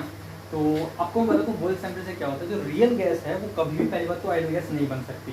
फिर एक पोस्टुलेट रखा गया क्या वो कभी आइडल गैस बन सकती है, तो अनुमान आता है कि हाँ एक टेम्परेचर वो उसका बिहेवियर आइडल गैस की तरह हो सकता है। जिस टेम्परेचर पर उसका बिहेवियर आइडल गैस से मैच करने लग जाएगा, पहली बात है टेम्परेचर ऑब्जर्व ही नहीं किया सकता। कभी कभी किसी गैस के लिए जो कि अपवाद है उनमें ऑब्जर्व किया जा सकता है। जिस टेम्परेचर पर रियल गैस आइडल गैस की तरह बिहेव करने लगती है उस टेम्परेचर को बॉयल टेम्परेचर कहते हैं। तो हेडिंग डालते हैं different type of temperature, different type of temperature of for real gas. Number 1 आता है बॉयल्स टेम्परेचर, इसे कहते हैं TB, सिंबल है इसका। Eight which temperature the real gas follow the Boyle's law is called Boyle's temperature। और Boyle's law follow करने का मतलब ही क्या है चीज़ है, Boyle's law को फॉलो करने का मतलब ही क्या है कि वो गैस जो है वो आइडियल की तरफ बढ़ गई है, क्योंकि आइडियल गैस ही Boyle's law को फॉलो करती है। Boyle's law है क्या, we know that Boyle's law क्या है, Boyle's law मैंने आपको बताया था Boyle's law में PV इक्वल टू क्या होता है, RT। Boyle's law में टेम्परेचर कांस्टेंट, तो ये हो गया कांस्टेंट, जिसका मतलब PV जो है वो फाइनली कांस्टेंट होता है, ये होता है Boyle's law। अगर हम डिफरेंशिएट करें तो DPV की वैल्यू जो है वो 0 आती है, ये होती है Boyle's law की condition for following Boyle's law, condition for Boyle's भाई यार बॉयल जो है वो प्रोसेस नहीं है, इसलिए कैपिटल लिख लो, नाम सम्मान दो, वैज्ञानिक है, बड़ी बेइज्जती कर दी मैंने आप। ठीक, अब चलते हैं रियल गैस कैसे फॉलो करेगी। तो रियल गैस फॉलो करनी सिंपल सी बात, एक कंडीशन अप्लाई करनी है हमें, we know the real gas equation,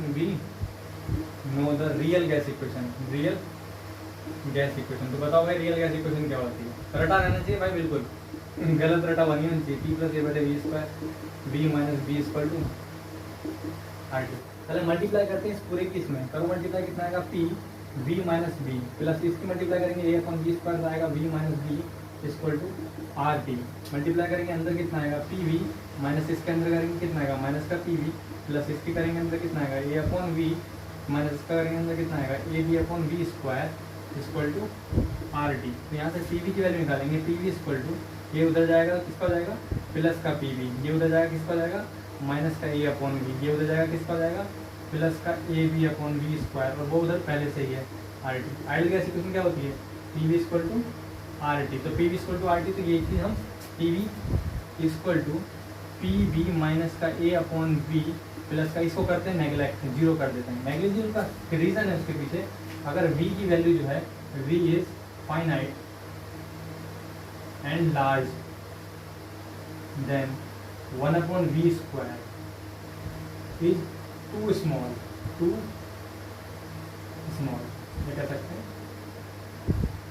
is very small. अगर बहुत स्मॉल होगा तो नेगलेक्ट कर देंगे, तो बचेगा प्लस RT, और RT की जगह में क्या होता है PV रख सकते हैं, तो PV रखो, PV से PV कैंसिल, तो कितना है 0 = आ गया PV माइनस का A/V। इधर का मिटा देता हूँ मैं और समझेंगे सिचुएशन को बॉयल्स टेम्परेचर के लिए। बताओ कितना बचा, 0 = PV माइनस का A/V, कह सकते हैं PV माइनस का A/V = 0।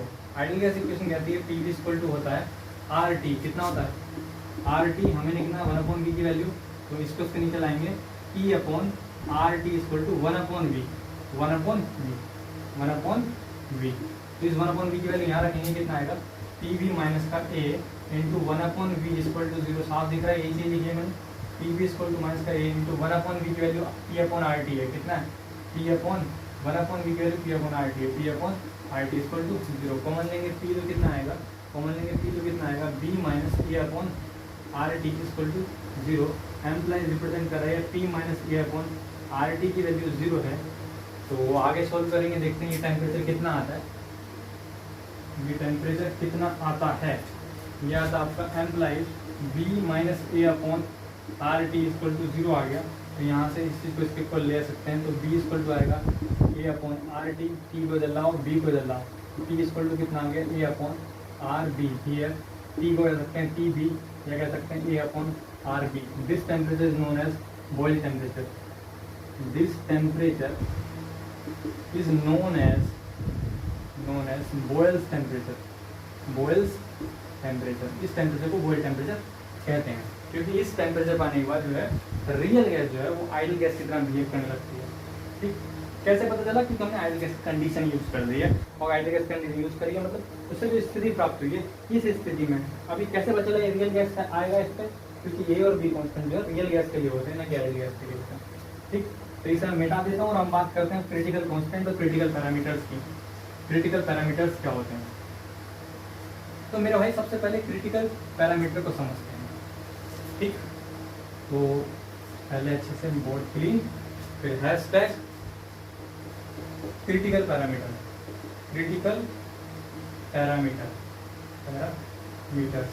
जिन्हें कहते हैं PC, VC, TC। तो मैं पहले बात आपको एक बता दूं कि गैस के मॉलिक्यूल जो हैं, आप जब भी उस पर प्रेशर डालेंगे तो मॉलिक्यूल पास आने लग जाएंगे। जब भी उस पर प्रेशर डालेंगे तो मॉलिक्यूल पास आने लग जाएंगे। तो प्रेशर को इंक्रीज करने पर जो है, प्रेशर को इंक्रीज मतलब दबाने पर, ये मैं डिक्रीज का सिंबल नहीं है, प्रेशर इंक्रीज हो रहा है, मैं अप्लाई कर रहा हूँ। प्रेशर को अप्लाई करने पर ये चीज़ लिक्विफाई होती है। क्या होती है, लिक्विफाई होती है। बड़ी सीधी सी बात है। लेकिन अगर टेम्परेचर को इंक्रीज करें, एक और वैसे बनाने की जरूरत नहीं है, प्रेशर को लिख रहा हूँ, pressure increase, pressure increase, the gas will liquefy, the gas will liquefy. बिल्कुल सही बात है। नंबर, और when temperature increase, when temperature is increase, then gas do not liquefy. ये कह सकते हैं when temperature increase then it oppose the liquefaction, इस चीज को समझेंगे बहुत बारीक शब्दों में। मान लीजिए कि यहाँ एक पिस्टन है और उस पिस्टन की सहायता से मैं इस दबा कर, इस पर प्रेशर अप्लाई करके मॉलिक्यूल को पास लाने की कोशिश कर रहा हूँ और गैस लिक्विफिकेशन हो रहा है। पहली वाली लाइन समझ में आ गई। लेकिन अगर मैं उसी समय नीचे टेम्परेचर अर्थात आग जला दूं, तो आग जलाने के बाद क्या बनेगा, वेपर बनेगी, हीट बनेगी, वो हीट पिस्टन को ऊपर की ओर धकेलेगी। तो हीट जब पिस्टन को ऊपर धकेलेगी तो मॉलिक्यूल को दूर दूर जाने के लिए जगह मिल जाएगी, मतलब मॉलिक्यूल लिक्विफाई नहीं होगा, वो अपनी गैसेस स्टेट में बना रहेगा। तो टेम्परेचर का इंक्रीज होना लिक्विफिकेशन का अपोज करता है, ये बिल्कुल निश्चित सी बात है।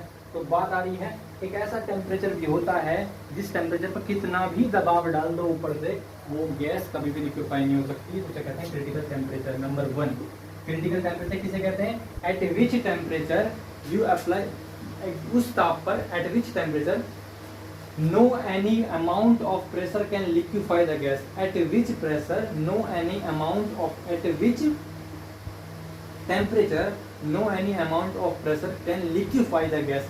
जिस टेम्परेचर पर कितना भी प्रेशर अप्लाई कर दो गैस को लिक्विफाई नहीं किया जा सकता, उसे क्रिटिकल टेम्परेचर कहते हैं। क्या कहते हैं, क्रिटिकल टेम्परेचर कहते हैं।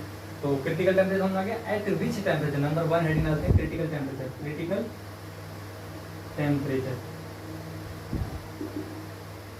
At which temperature, at which temperature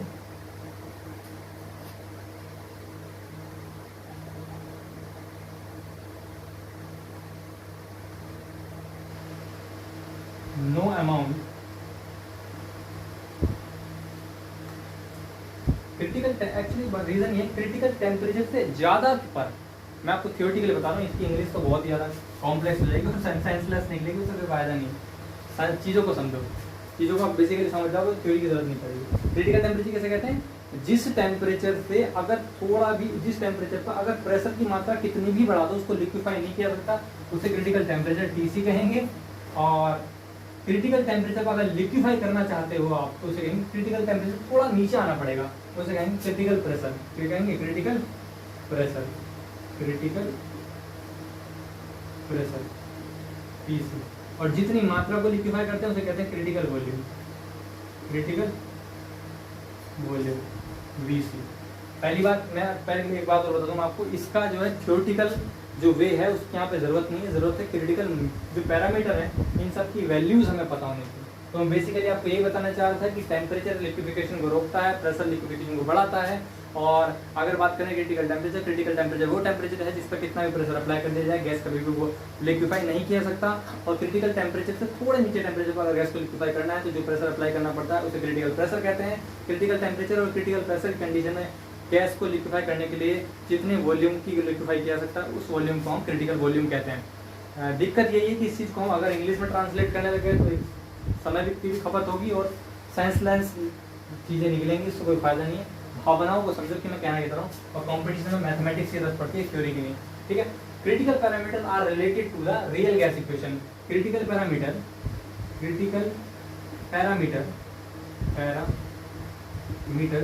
are related to the real gas equation। real gas equation से ये रिलेटेड होती है। रियल गैस इक्वेशन क्या होती है? मीन्स बाय, ऐसा कर सकते हैं, मेरी लाइन से यहाँ लिखेंगे, and real gas equation is real gas equation क्या होती है भाई? रटी होनी चाहिए बिल्कुल, P+A/V² V - B = RT। Critical parameter निकालने के लिए आपको क्या करना पड़ेगा? P+A/V² और बराबर RT के नीचे लाना है RT/V - B। और यहाँ से निकालना प्रेशर की वैल्यू P = कितना आ गया? RT/V - B = ये इधर लेगा कितना हो गया? K/V²। वैल्यू बताओ कितने है प्रेशर की? P = RT/V - B = -K/V²। ठीक, ये नोट कर लिया होगा तो मैं इधर मिटाता हूँ, फिर ढंग से डिफरेंशिएट करते हैं। मैथमेटिक्स का कुछ भी नहीं। ठीक, आई होप इधर का नोट कर लिया गया होगा। और फिर हम डिफरेंशिएट करते हैं क्रिटिकल पैरामीटर्स को। बताओ कितना है pressure? Analyse P = RT/V - B -K/A/V²। Differentiate करो भाई इस बात को वॉल्यूम के रेस्पेक्ट में, differentiating with respect to volume, कितना है? dP/dV = -K RT/V - B का होल स्क्वायर -K 2A जब पावर पर जाएगी -+2A हो जाएगा, प्लस का 2A/V³ by maxima minima condition. Maxima minima condition क्या कहते हैं? इसको 0 के इक्वल करना होता है। dP/dV = 0 कितना आएगा? -K RT/V - B का whole square.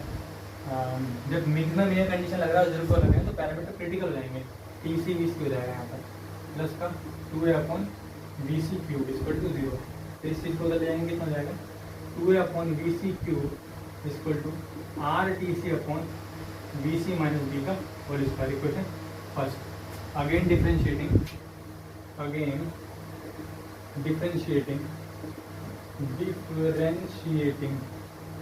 With respect to V के रेस्पेक्ट में दोबारा डिफरेंशिएट करेंगे, कितना आएगा? D2P/dV2 = इसका डिफरेंशिएट करो कितना आएगा? पावर नीचे ऐड होगा प्लस 2RT 2RT/V - B की पावर 3 और ये आएगा 3 2 6 माइनस का 6A/V की power 4 by maxima minima condition.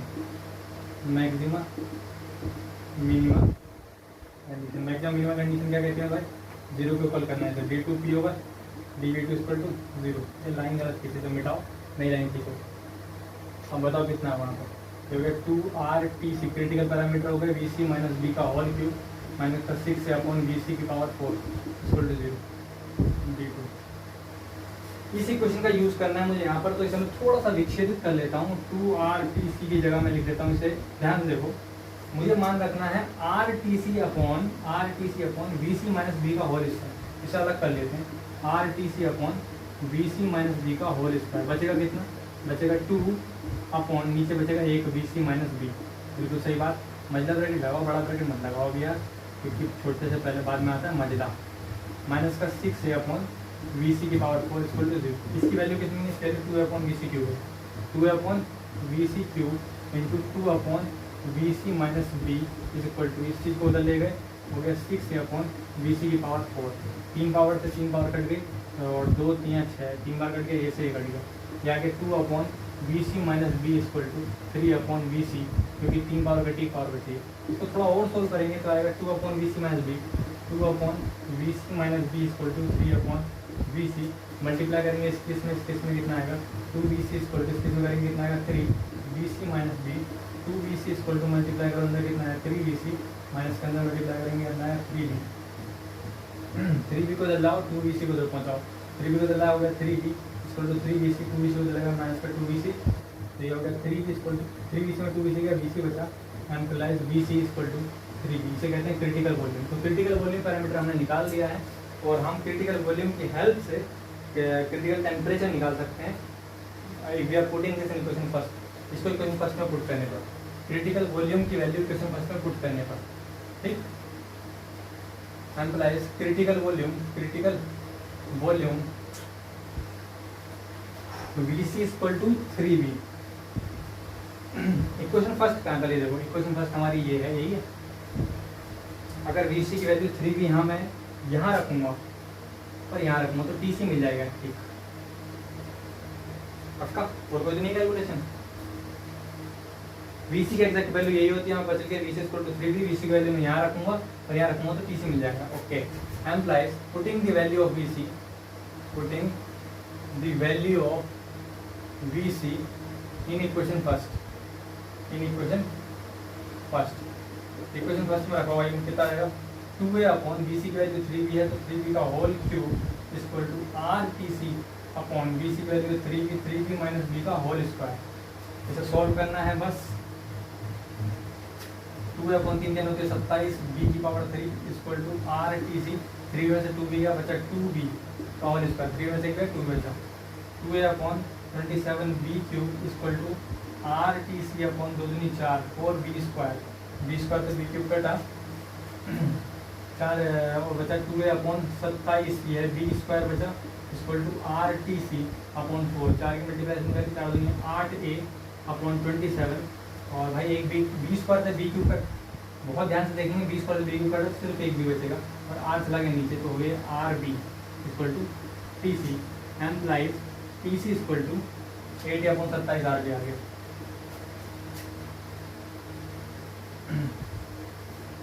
So TC equal to आ गया 8A upon 27 RB। Implies TC equal to आ गया 8A अपॉन 27 RB, ठीक। Putting these values in van der Waals gas equation. Van der Waals V से होता है gas equation, van der Waals gas equation रखो भाई, क्या होती है वंडरवाल गैस इक्वेशन? अच्छे से पता होनी चाहिए। P प्लस A बटे V square V minus B equal to RT। जब दो पैरामीटर को क्रिटिकल करोगे तो बाकी तो अपने आप ही क्रिटिकल हो जाएगा। P की वैल्यू कितनी होती है? PC की वैल्यू निकालनी है, PC प्लस A1। VC की वैल्यू 3V होती है, तो 3 के 9B स्क्वायर हो गया, 9B स्क्वायर हो गया, ओके। VC की वैल्यू कितनी होती है? 3V में से V गया, 2 बचा, बराबर R। TC की वैल्यू कितनी? 8A upon 27 RB, 8A upon 27 RB, okay. R से R कैंसिल, और 2 चौक 8 हो गया, बिल्कुल सही है। तो ये हो गया PC plus 9 upon A upon 9B square, A upon 9B square equal to, देखो 4 ऊपर बचा और A भी है ऊपर, अपॉन 27B, और ये जाएगा B स्क्वायर, 27B स्क्वायर। हाँ, उधर ले जाओ, इसे फिर एल्सियम ले लेते हैं। PC इक्वल टू कितना हो गया? 4A upon 27B square minus का A अपॉन 9B स्क्वायर। एल्सियम लेने अगर अच्छे से आता हो तो जय माहेशमती, एल्शियम ले लो, 4a माइनस 9 के 27, 3 आएगा ऊपर, 3 है। सोल्व करो, बताओ कितना आएगा। 3 आएगा ऊपर, करेक्ट। कितना है पीसी, पीसी इक्वल टू आ गया 4a में से 3 क्या बचा, a upon 27 b square, 27 b square, ये आ गया आपका प्रेशर। तो क्रिटिकल प्रेशर, क्रिटिकल वॉल्यूम और क्रिटिकल टेम्परेचर तीनों हमारे पास आ गए हैं और आप नोट कर लेंगे इसे। अब एक कांस्टेंट की वैल्यू और निकाल लेते हैं जो कि एक फेमस कांस्टेंट है। कई बार BHU, AMU और जामिया जैसे, JNU का नाम आप नहीं सुनोगे मेरे मुँह से, क्योंकि JNU एक बहुत ज़्यादा खतरनाक एग्जाम है, तो उसका नाम मैं नहीं कर रहा। BHU, AMU और जामिया जैसे इंस्टीट्यूशन में एक पैरामीटर डायरेक्ट लेता है, उसकी वैल्यू है एम्प्लाइज PCVC अपॉन RTC। तो PC की वैल्यू कितनी है, PC की वैल्यू वो है जो कहते हैं A upon 27 B square, BC की वैल्यू 3B याद है हमें, अपॉन R दुनिया को याद होता है, और TC की वैल्यू है 8A अपॉन 27 RB। देखो क्या कट रहा है, एक B से एक भी कटा, बिल्कुल सही बात है, बचे हुए B से वाला भी कट गया, बिल्कुल सही बात है, R से R कैंसिल हो गया, बिल्कुल सही बात है, A से A कैंसिल हो गया, बिल्कुल सही बात है। 27 से 27 में तेरे बोलेगा, 27 अंदर क्या हो गया, ठीक। कितना बचा, PCVC upon RTC equal to, ऊपर बचा 3 नीचे 8, 3/8, तो एम्प्लाइज हो गया, implies PCVC upon RTC equal to होता है 3/8। याद रखेंगे इसे, implies PCVC upon RTC equal to 3/8। ये कॉन्स्टेंट भी आपको याद रखना है। तो क्रिटिकल कॉन्स्टेंट्स हमने पढ़ लिए। 2-3 पैरामीटर्स और हैं जो मैं आपको बताना चाहता हूँ, जैसे कि नंबर 1 है कंप्रेसिबिलिटी फैक्टर, ये कंप्लीट हो गया। नंबर 1 है कंप्रेसिबिलिटी फैक्टर, किसे कहते हैं, बल्क मॉडुलस किसे कहते हैं, ठीक। इन सब चीज़ों को जानेंगे हम, क्योंकि उसका यूज़ किया जा सकता है ना। तो छोटी सी डेफिनेशन है, वो भी मैथमेटिकल व्यू है, मैं आपको लिखवा दे रहा हूँ, आप जस्ट उसके मैथमेटिकल व्यू को समझेंगे और मैथमेटिकल डेफिनेशन समझने की कोशिश करेंगे। तो नंबर 1 आता है आपका बल्क मॉडुलस, बल्क मॉडुलस और इनकम्प्रेसिबिलिटी फैक्टर। देखो बल्क मॉडुलस को बहुत अच्छे से समझा जा सकता है, कैसे, अगर आपने इलास्टिसिटी पढ़ी हो तो वहाँ बल्क मॉडुलस को कैसे डिनोट करते हैं, होता है normal stress upon volume strain, अगर थोड़ी भी आपने इलास्टिसिटी पढ़ी हो कि नॉर्मल स्ट्रेस को डेल पी मानो, वॉल्यूम स्ट्रेन को डेल बी ओवर वी मानो, और नेगेटिव लगा दो, इसको ऊपर ले आओ, के इक्वल हो जाएगा माइनस का वी और del P over del V at constant temperature T. तो इसे कहते हैं हम लोग बल्क मॉडुलस का फॉर्मूला। तो याद रखेंगे बल्क मॉडुलस का ये फॉर्मूला होता है बल्क मॉडुलस का ये फॉर्मूला होता है। बात करते हैं कंप्रेसिबिलिटी की क्या होती है। तो नंबर 2 आता है आपका कंप्रेसिबिलिटी। तो कंप्रेसिबिलिटी किसे कहते हैं, इसे बीटा से डिनोट करते हैं, और बीटा जो है वो बल्क मॉडुलस के उल्टे को ही कहते हैं। तो बल्क मॉडुलस जो है इसको ठीक उल्टा कर दो तो ये हो जाएगा माइनस का 1/v हो जाएगा, बिल्कुल सही बात है, और ये हो जाएगा del B over del P, del B over del P T, del P into T. तो ये आपका जो हो गया बल्क मॉडुलस हो गया, ठीक। एक बार लिख लेते हैं, कितना है, बीटा इक्वल टू माइनस का इसे उल्टा करा 1/v और del P over del P को उल्टा करा तो ये हो गया del B over del P into T. तो ये कंप्रेसिबिलिटी होगी। एक पैरामीटर तीसरा और आता है जिसे कहते हैं वॉल्यूम एक्सपेंशन कोफिशिएंट, और इसे कहते हैं coefficient of volume expansion. Coefficient of volume expansion कहते हैं आयतन प्रसार गुणांक, कोफिशिएंट ऑफ वॉल्यूम एक्सपेंशन को कहते हैं आयतन प्रसार गुणांक। वो महत्वपूर्ण क्यों है मैं आपको बता रहा हूँ। दरअसल वो महत्वपूर्ण इसलिए हो जाता है क्योंकि यहाँ पर उसका प्रतीक अलग हो जाता है। तो तीसरा पॉइंट है हमारा coefficient of volume expansion, coefficient of volume expansion को मैं आपको डायरेक्ट बता रहा हूँ, इसे गामा से शो करते हैं। एक्चुअली जब हम पढ़ते थे 9th में तो उसे कहते थे आयतन में वृद्धि बटे प्रारंभिक आयतन इंटू तापांतर। हिंदी में पढ़ते थे आयतन में वृद्धि बटे प्रारंभिक आयतन गुणा तापांतर, ठीक। लेकिन यहाँ क्या हो गया, यहाँ इसे अल्फा से डिनोट कर दिया, इसलिए ये इंपॉर्टेंट है। आयतन वृद्धि को डेल वी से शो करते हैं और इनिशियल आयतन को और इसे वॉल्यूम को डेल्टा टी शो करते हैं। तो ये हो जाता है आपका implies alpha equal to 1/v del V over del T at constant pressure, तो ये आपका जो है 1/v del V over del T at constant pressure, ये आपका कहलाता है आयतन कोफिशिएंट ऑफ वॉल्यूम एक्सपेंशन। तो ये पैरामीटर मैंने आपको बता दिए, इन पर बेसिक न्यूमेरिकल कर लेते हैं जिससे आपको क्लियर हो जाएगा कि मैं कहना क्या चाह रहा हूँ। ठीक, वरना आपको यार ये छोटे छोटे फॉर्मूले 9th 8th की याद होने चाहिए। डिस्कस मैंने इसलिए करते कि ये ना रहे कि हाँ जी पढ़ाया नहीं था, एक क्वेश्चन कर लेते हैं, क्लियर हो जाएगा और अच्छा। पेज है 47, तो पेज नंबर 47 पर एक क्वेश्चन है, समझेंगे उसे।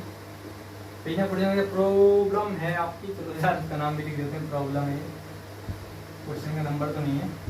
For a gas under the isothermal condition, its pressure P varies with the volume as given। एक चीज दे रखी है, कंडीशन दे रखी है, P प्रोपोर्शनल टू दे रखा है V की पावर माइनस के 5/3। पूछा है the bulk modulus B is proportional to, so bulk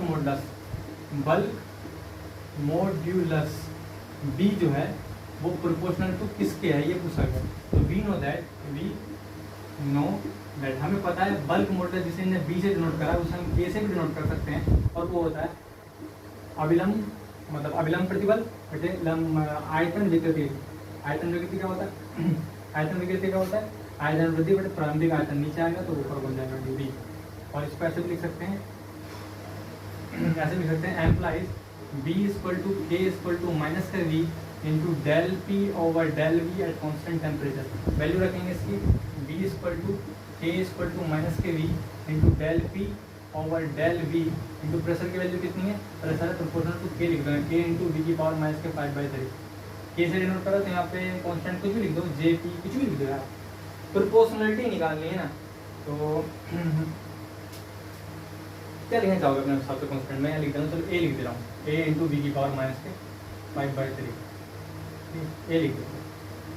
तो घात घटा हुआ नीचे, B इक्वल टू ना K इक्वल टू माइनस के V इंटू घात नीचे गिर गई माइनस के 5/3 और घात में से घट गया V की पावर माइनस के 5/3 माइनस का 1। ठीक है, तो बताओ कितना है? ये आ गया bulk modulus B equal to minus के इक्वल टू और माइनस का V इंटू माइनस का 5/3 इंटू V की पावर माइनस के 5/3 माइनस का 1। देखो इसकी पावर 1 है, गुणा में घातें जुड़ जाती है तो ये पावर से एक और कट जाएगी। Implies bulk modulus B equal to K proportional to, देखो किसके पावर है, ये तो कोएफिशिएंट A वो ले रहे हैं पे इंटू A। तो प्रोपोर्शनलिटी बतानी है तो V की पावर कितनी है? -5/3। सिर्फ प्रोपोर्शनलिटी बतानी है तो V की पावर कितनी है? -5/3। V की पावर कितनी है? माइनस के 5/3। दिया क्या था? 5/3। आंसर क्या है? -5/3। कुछ भी नहीं करना था। अगर आपको ये फॉर्मूला याद है तो खुद पता चल जाएगा आपको कि पहली बार डिफरेंशिएट करेंगे तो एक घात कम होगा, बाहर V से गुणा करेंगे तो वो घात बढ़ जाएगी। इसका मतलब आंसर सेम रहेगा, इस क्वेश्चन में कुछ भी नहीं था। एक चीज और दे रखी है यहाँ पर, अगली चीज जो मैं पढ़ाना चाह रहा हूँ, कंप्रेसिबिलिटी फैक्टर जो निकालना है और वान डेर वाल गैस इक्वेशन के लिए निकालना है। बहुत अच्छी बात है। अगर आपसे कोई रियल गैस के लिए कंप्रेसिबिलिटी फैक्टर निकालना कहता है तो आप कैसे निकालेंगे? Okay,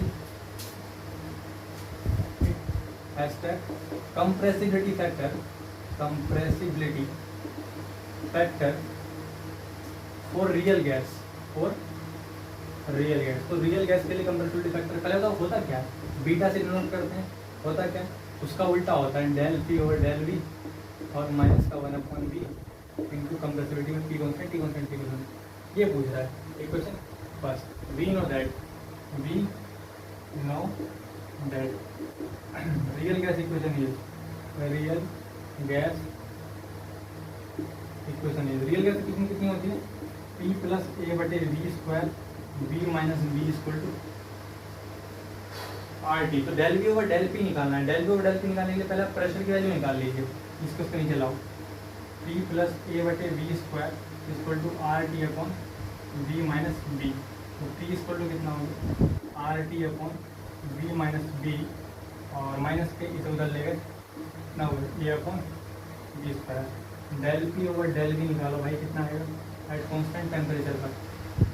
del P over del V कितना होगा? RT upon V minus B का होल स्क्वायर माइनस के घात नीचे गए माइनस का 2 प्लस का 2A अपॉन V क्यूब। निकालने के बाद क्या करेंगे? गले में घास निकल गया, करना क्या? बाउंड्री को हटाओ, विदाउट बाउंड्री चलेंगे। ये वैल्यू हम इक्वेशन फर्स्ट पर रखेंगे। Putting this value in equation first. Equation first में देखो कितना equation beta equal to minus का 1/v इंटू ये जो वैल्यू है ये है del B over del B की और ये है del B over del B की। ध्यान से देखेंगे ये वैल्यू है del B over del B की और यहाँ पर होगा डेल के ओवर डेल बी की। और उल्टा करके रखना है, उल्टा करके रखो 1/RT/v माइनस बी का whole square plus 2a/v cube. तो ऐसे लिख सकते हैं बीटा इक्वल टू माइनस का 1 रिप्रेजेंटेशन मतलब वो ये बैलेंस करने की स्थिति है, अपनी इच्छा है करना चाहें तो, अदरवाइज ये ऐसे भी बिल्कुल ठीक है। कैसे मतलब b की मल्टीप्लाई अंदर कर दो, कितना आएगा is equal to RTV/v minus B का होल स्क्वायर प्लस का मल्टीप्लाई करेंगे 2/v स्क्वायर आएगा। ठीक, डायरेक्ट बड़ा ब्रैकेट नहीं लगाते, मतलब डायरेक्ट बड़ा ब्रैकेट नहीं लगाते, छोटे ब्रैकेट के बाद मल्टीप्लाई ब्रैकेट आता है, छोटे ब्रैकेट के बाद मल्टीप्लाई ब्रैकेट आता है। ये कंप्रेसिबिलिटी फैक्टर किसके लिए आ गया, रियल गैस के लिए आ गया। ठीक ठीक, आगे पूछा गया है एनर्जी इक्वेशन के बारे में कहा गया। अगर एनर्जी इक्वेशन आपसे निकालने को कहा जाए रियल गैस के लिए और आइडियल गैस के लिए, तो आप एनर्जी इक्वेशन कैसे निकालेंगे? देखो सबसे पहले आपको ये पता होना चाहिए एनर्जी इक्वेशन कहते हैं कैसे हैं। एनर्जी इक्वेशन कहते हैं इंटरनल एनर्जी की इक्वेशन को, डेल यू की इक्वेशन को। इंटरनल एनर्जी को जिस इक्वेशन द्वारा रिप्रेजेंट किया जा सकता है उसे ही एनर्जी इक्वेशन कहते हैं। और यहाँ पर तरीका दे रखा है एनर्जी इक्वेशन निकालने का, मैं आपको बताता हूँ। पहले आप इसे मिटा दें, आई होप ये नोट कर लिया हो। ये लास्ट टॉपिक है एनर्जी इक्वेशन का, फिर आप समझ जाएंगे मैं कहने क्या चाह रहा था। Hashtag energy equation for real and ideal gas, real and ideal gas. ठीक, पहले आइडियल लिखा है, पहले आइडियल गैस बताऊंगा मैं, फिर मैं रियल गैस कर रहा हूँ। रियल गैस कर रहा हूँ, रियल सही से लिखो यार, real REL gas. Energy equation ये करनी है, सबसे पहले हमें थर्मोडायनेमिक फर्स्ट लॉ पता होंगे। थर्मोडायनेमिक फर्स्ट लॉ क्या होता है, dq = dU + dW। Thermodynamic second law क्या होता है, थर्मोडायनेमिक सेकंड लॉ क्या होता है, थर्मोडायनेमिक होता है dq = TdS। तो कॉम्बिनेशन क्या होता है, combination of thermodynamic first law and second law. तो यहाँ लिखेंगे, यहाँ पे we know that the combination of thermodynamic first law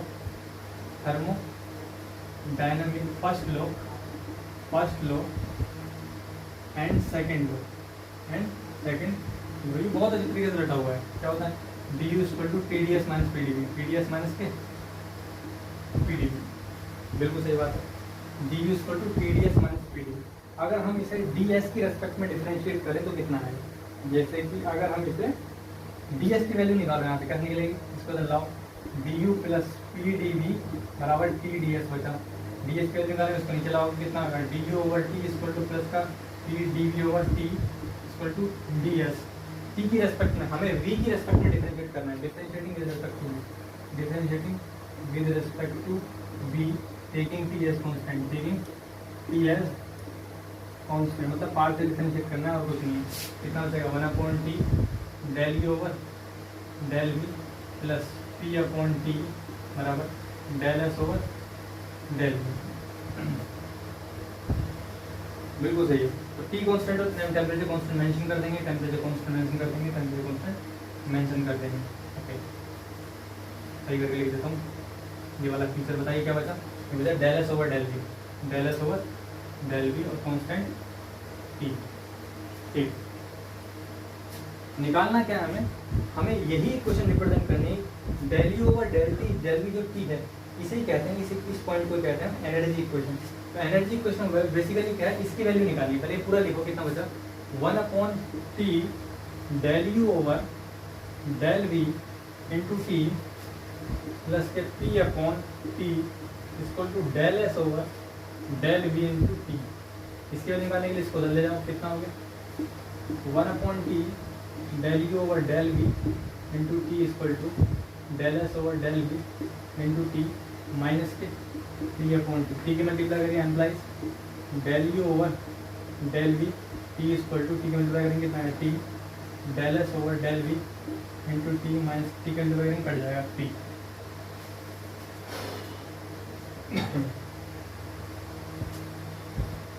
हमने बिल्कुल सही करा कैलकुलेशन,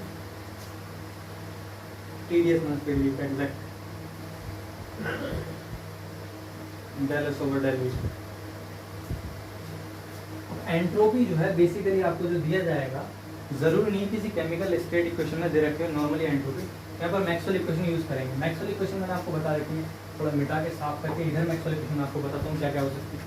मैक्सवेल इक्वेशन आपकी वही T S T P V वाली कंडीशन लगाएंगे आप और देखेंगे कौन सी इक्वेशन सेटिस्फाई कर रही है इसे।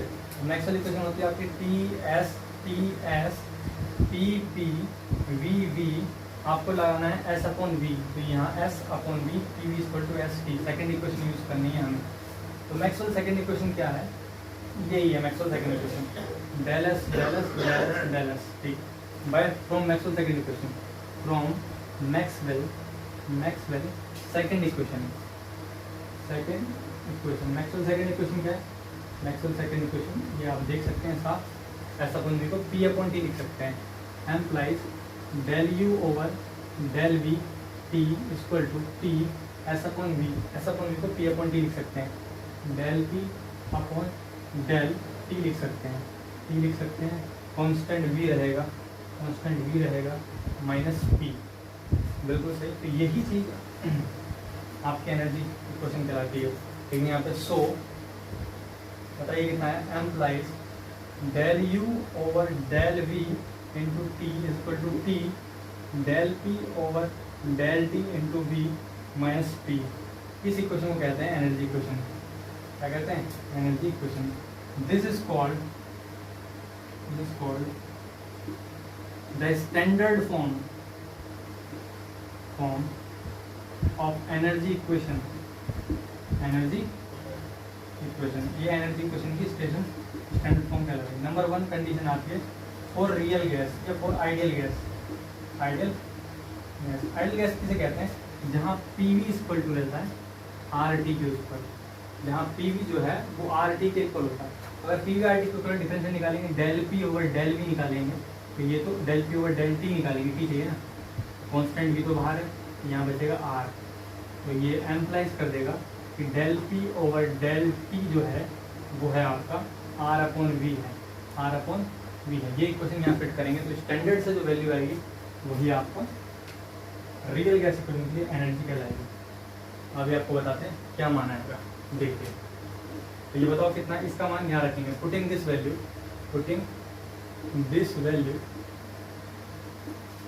इन स्टैंडर्ड इक्वेशन,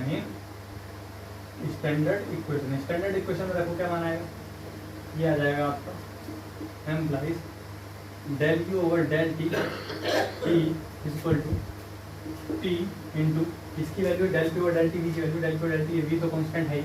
क्यों कांस्टेंट है, क्योंकि पार्शियल डिफरेंशियल हो रहा है ना। अब खुद सोचो जब पार्शियल डिफरेंशियल टी के रिस्पेक्ट में तो वी कांस्टेंट नहीं होगा आर अपन वी मान रख दो यहाँ पर, कितना है इसका मान हो गया आर अपन वी। फिर देख लो ध्यान से, del P over del T V की वैल्यू क्या है, del P over del T V की वैल्यू है R upon V, R upon V मान रख दिया, R upon V minus P, ठीक। एक फॉर्मूला होता है हमारा P V equal to R T, ठीक है। तो ये आर टी जो है ये यहाँ दिख रहा है मुझे, तो इसकी जगह पी वी रख सकता हूँ, implies del U over del T, T equal to R T की जगह पी वी रख दिया अपॉन वी माइनस का पी, वी से वी कैंसिल बचा पी माइनस पी, वी से पी कैंसिल बचा 0। इसका मतलब implies del U over del T, okay something is mistake in here, okay something is mistake in here, del V है और constant T है, यहाँ वी है, वी है कांस्टेंट टी है इक्वल टू 0। ये आपकी एनर्जी इक्वेशन है। This is also known as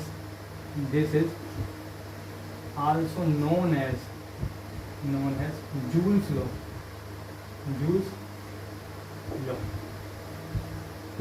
इसे जूल्स लॉ भी कहते हैं। बहुत ही इंपॉर्टेंट और इंटरेस्टिंग रिजल्ट है। जब अगर आप सच में आप 24 तारीख को एक पेपर है एक state university MJP Rohilkhand university का, 70 से 80% प्रायिकता है जूल्स लॉ इनमें से कौन है टिक मानने को आएगा, तो वहाँ यही चीज़ बताई गई है, एट कॉन्स्टेंट टी है यहाँ पे। लिखते समय बात को याद रखना है, खुद देखो del U over del V constant T है, तो डेल यू और डेल यू कॉन्स्टेंट टी है, ये याद रखना है। तो ये क्या कहना चाह रहा है इस चीज़ को समझेंगे, है ना। बिल्कुल घबराने की बात नहीं, कहना क्या चाह रहा है भाई, ये कहना ये चाह रहा है कि इंटरनल एनर्जी जो है वो टेम्परेचर कांस्टेंट होने को कांस्टेंट होती है, चाहे गैस को कितना ही दूर तक फैला लो। If you isothermally expand any gas then internal energy do not change, then internal energy do not change. ये बता रहा है कि इंटरनल एनर्जी पूरी तरह ताप पर ही डिपेंड करता है। ताप नियत मतलब गैस के आयतन को कितना भी बदल लो, गैस को कितना भी एक्सपेंड या कर लो, कंप्रेस कर लो, इंटरनल एनर्जी में कोई चेंज नहीं होगा। ये रियल गैस के लिए नहीं है, ये आइडियल गैस के लिए है। और हम यही चीज़ जो है रियल गैस के लिए करेंगे, तो देखते हैं क्या होता है। नाउ फॉर रियल गैस, वो रियल गैस, अगर हम यही चीज़ करेंगे रियल गैस के लिए तो देखते हैं फिर क्या आता है। Number 2, now for real gas, we know that the real gas equation is real gas equation होती क्या है, ये होती है P प्लस A बटे V square V minus B equal to RT। कोई डाउट वाली बात ही नहीं। निकालना क्या है हमें, डेल P और डेल T निकालना, T की वैल्यू निकालना, इसको नीचे ले जाओ। ये हो गया P प्लस A बटे V square equal to RT upon V minus B। बता भाई कितना है, ये हो गया P प्लस A बटे V square equal to RT upon V minus B। इस चीज़ को ले लो, कितना हो गया P equal to RT upon V minus B minus का A upon V square, differentiating with respect to T, taking V as constant ले लो भाई। बता कितना है, ये हो गया dP over dt equal to T के रेस्पेक्ट में डिफरेंशिएट करेंगे। ओके, कितना बचा R upon V minus B minus के, ठीक है, तो नहीं तो 0 हो गया, 0। कितना बचा R upon V minus B। Putting this value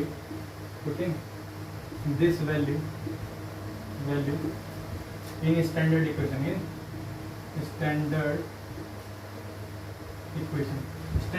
में रखो। कितनी स्टैंडर्ड इक्वेशन बताओ, implies del U over del V और T माइनस के is equal to T into del P over del T into del P over del T constant V, del P over del T constant V है, माना कितना है, माना है R upon V minus B। Okay, into minus का P है, तो minus का P, करेक्ट। और स्मॉल कर सकते हैं इसे, चाहिए और छोटा हो सकता है, विचार कीजिए।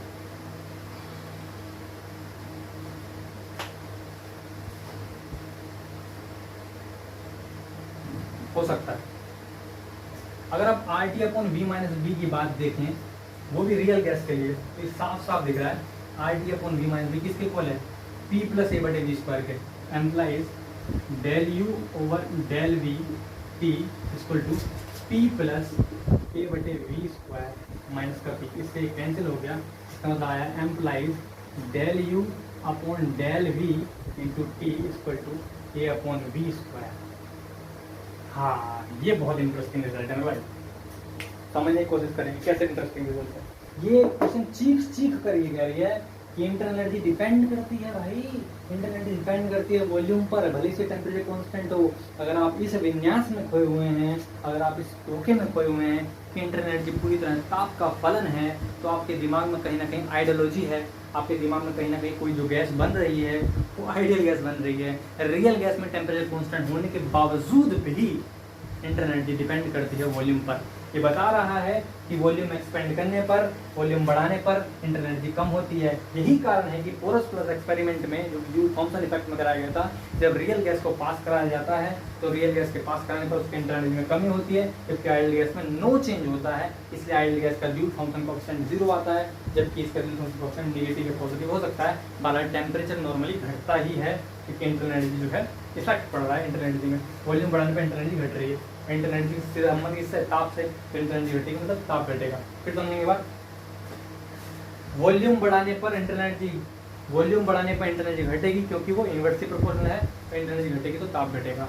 वॉल्यूम बढ़ाने पर इंटरनल एनर्जी घटेगी क्योंकि उसके इन्वर्सली प्रोपोर्शनल है, और इंटरनल एनर्जी घटने पर ताप घटेगा, इसलिए गैस ठंडी हो जाती है। तो इसे मैं मिटा देता हूँ और चलते हम अगले टॉपिक की ओर। और अगला टॉपिक जो है बेसिकली था नहीं, और वो मेरी इच्छा थी कि मैं पढ़ाऊँ, क्योंकि मैं नहीं चाहता कि आप किसी भी छोटे मोटे कारण की वजह से कमज़ोर अर्थात वीक हो जाएं। तो ये हमारी बुक के अकॉर्डिंग तो कंप्लीट हो गया है। 3-4 चीज़ें जो हैं वो मैं अपनी इच्छा से पढ़ाना चाहता हूँ, जैसे कि किरचॉफ्स लॉ हो गए, प्लांक रेडिएशन फॉर्मूला हो गया, आते नहीं हैं जैसे स्टैटिस्टिकल मशीनें पढ़ा देना चाहिए था मुझे। चलो प्लांक रेडिएशन फॉर्मूला स्टैटिस्टिकल में पढ़ा दूँगा। और अभी हम पढ़ लेते हैं ज़रा किरचॉफ्स लॉ के बारे में। किरचॉफ्स लॉ कहते किसे हैं, किरचॉफ्स लॉ कहते किसे हैं? उससे पहले मेरे को आपको 3 चीज़ें पढ़ानी है। रेडिएशन प्रेशर नहीं पढ़ा रहा बिल्कुल भी। मैं आपको पढ़ाऊंगा अभी किरचॉफ्स लॉ, और पढ़ाऊंगा मैं आपको E = sigma T Stefan's law, और पढ़ाऊंगा मैं आपको वीन्स लॉ। ये 3 चीज़ें पढ़ानी है मुझे, और आज का हमारा लेक्चर कंप्लीट हो जाएगा। किरचॉफ्स लॉ और वीन्स लॉ, ये 3 चीज़ें पढ़ानी है, और आज का हमारा लेक्चर कंप्लीट हो जाएगा।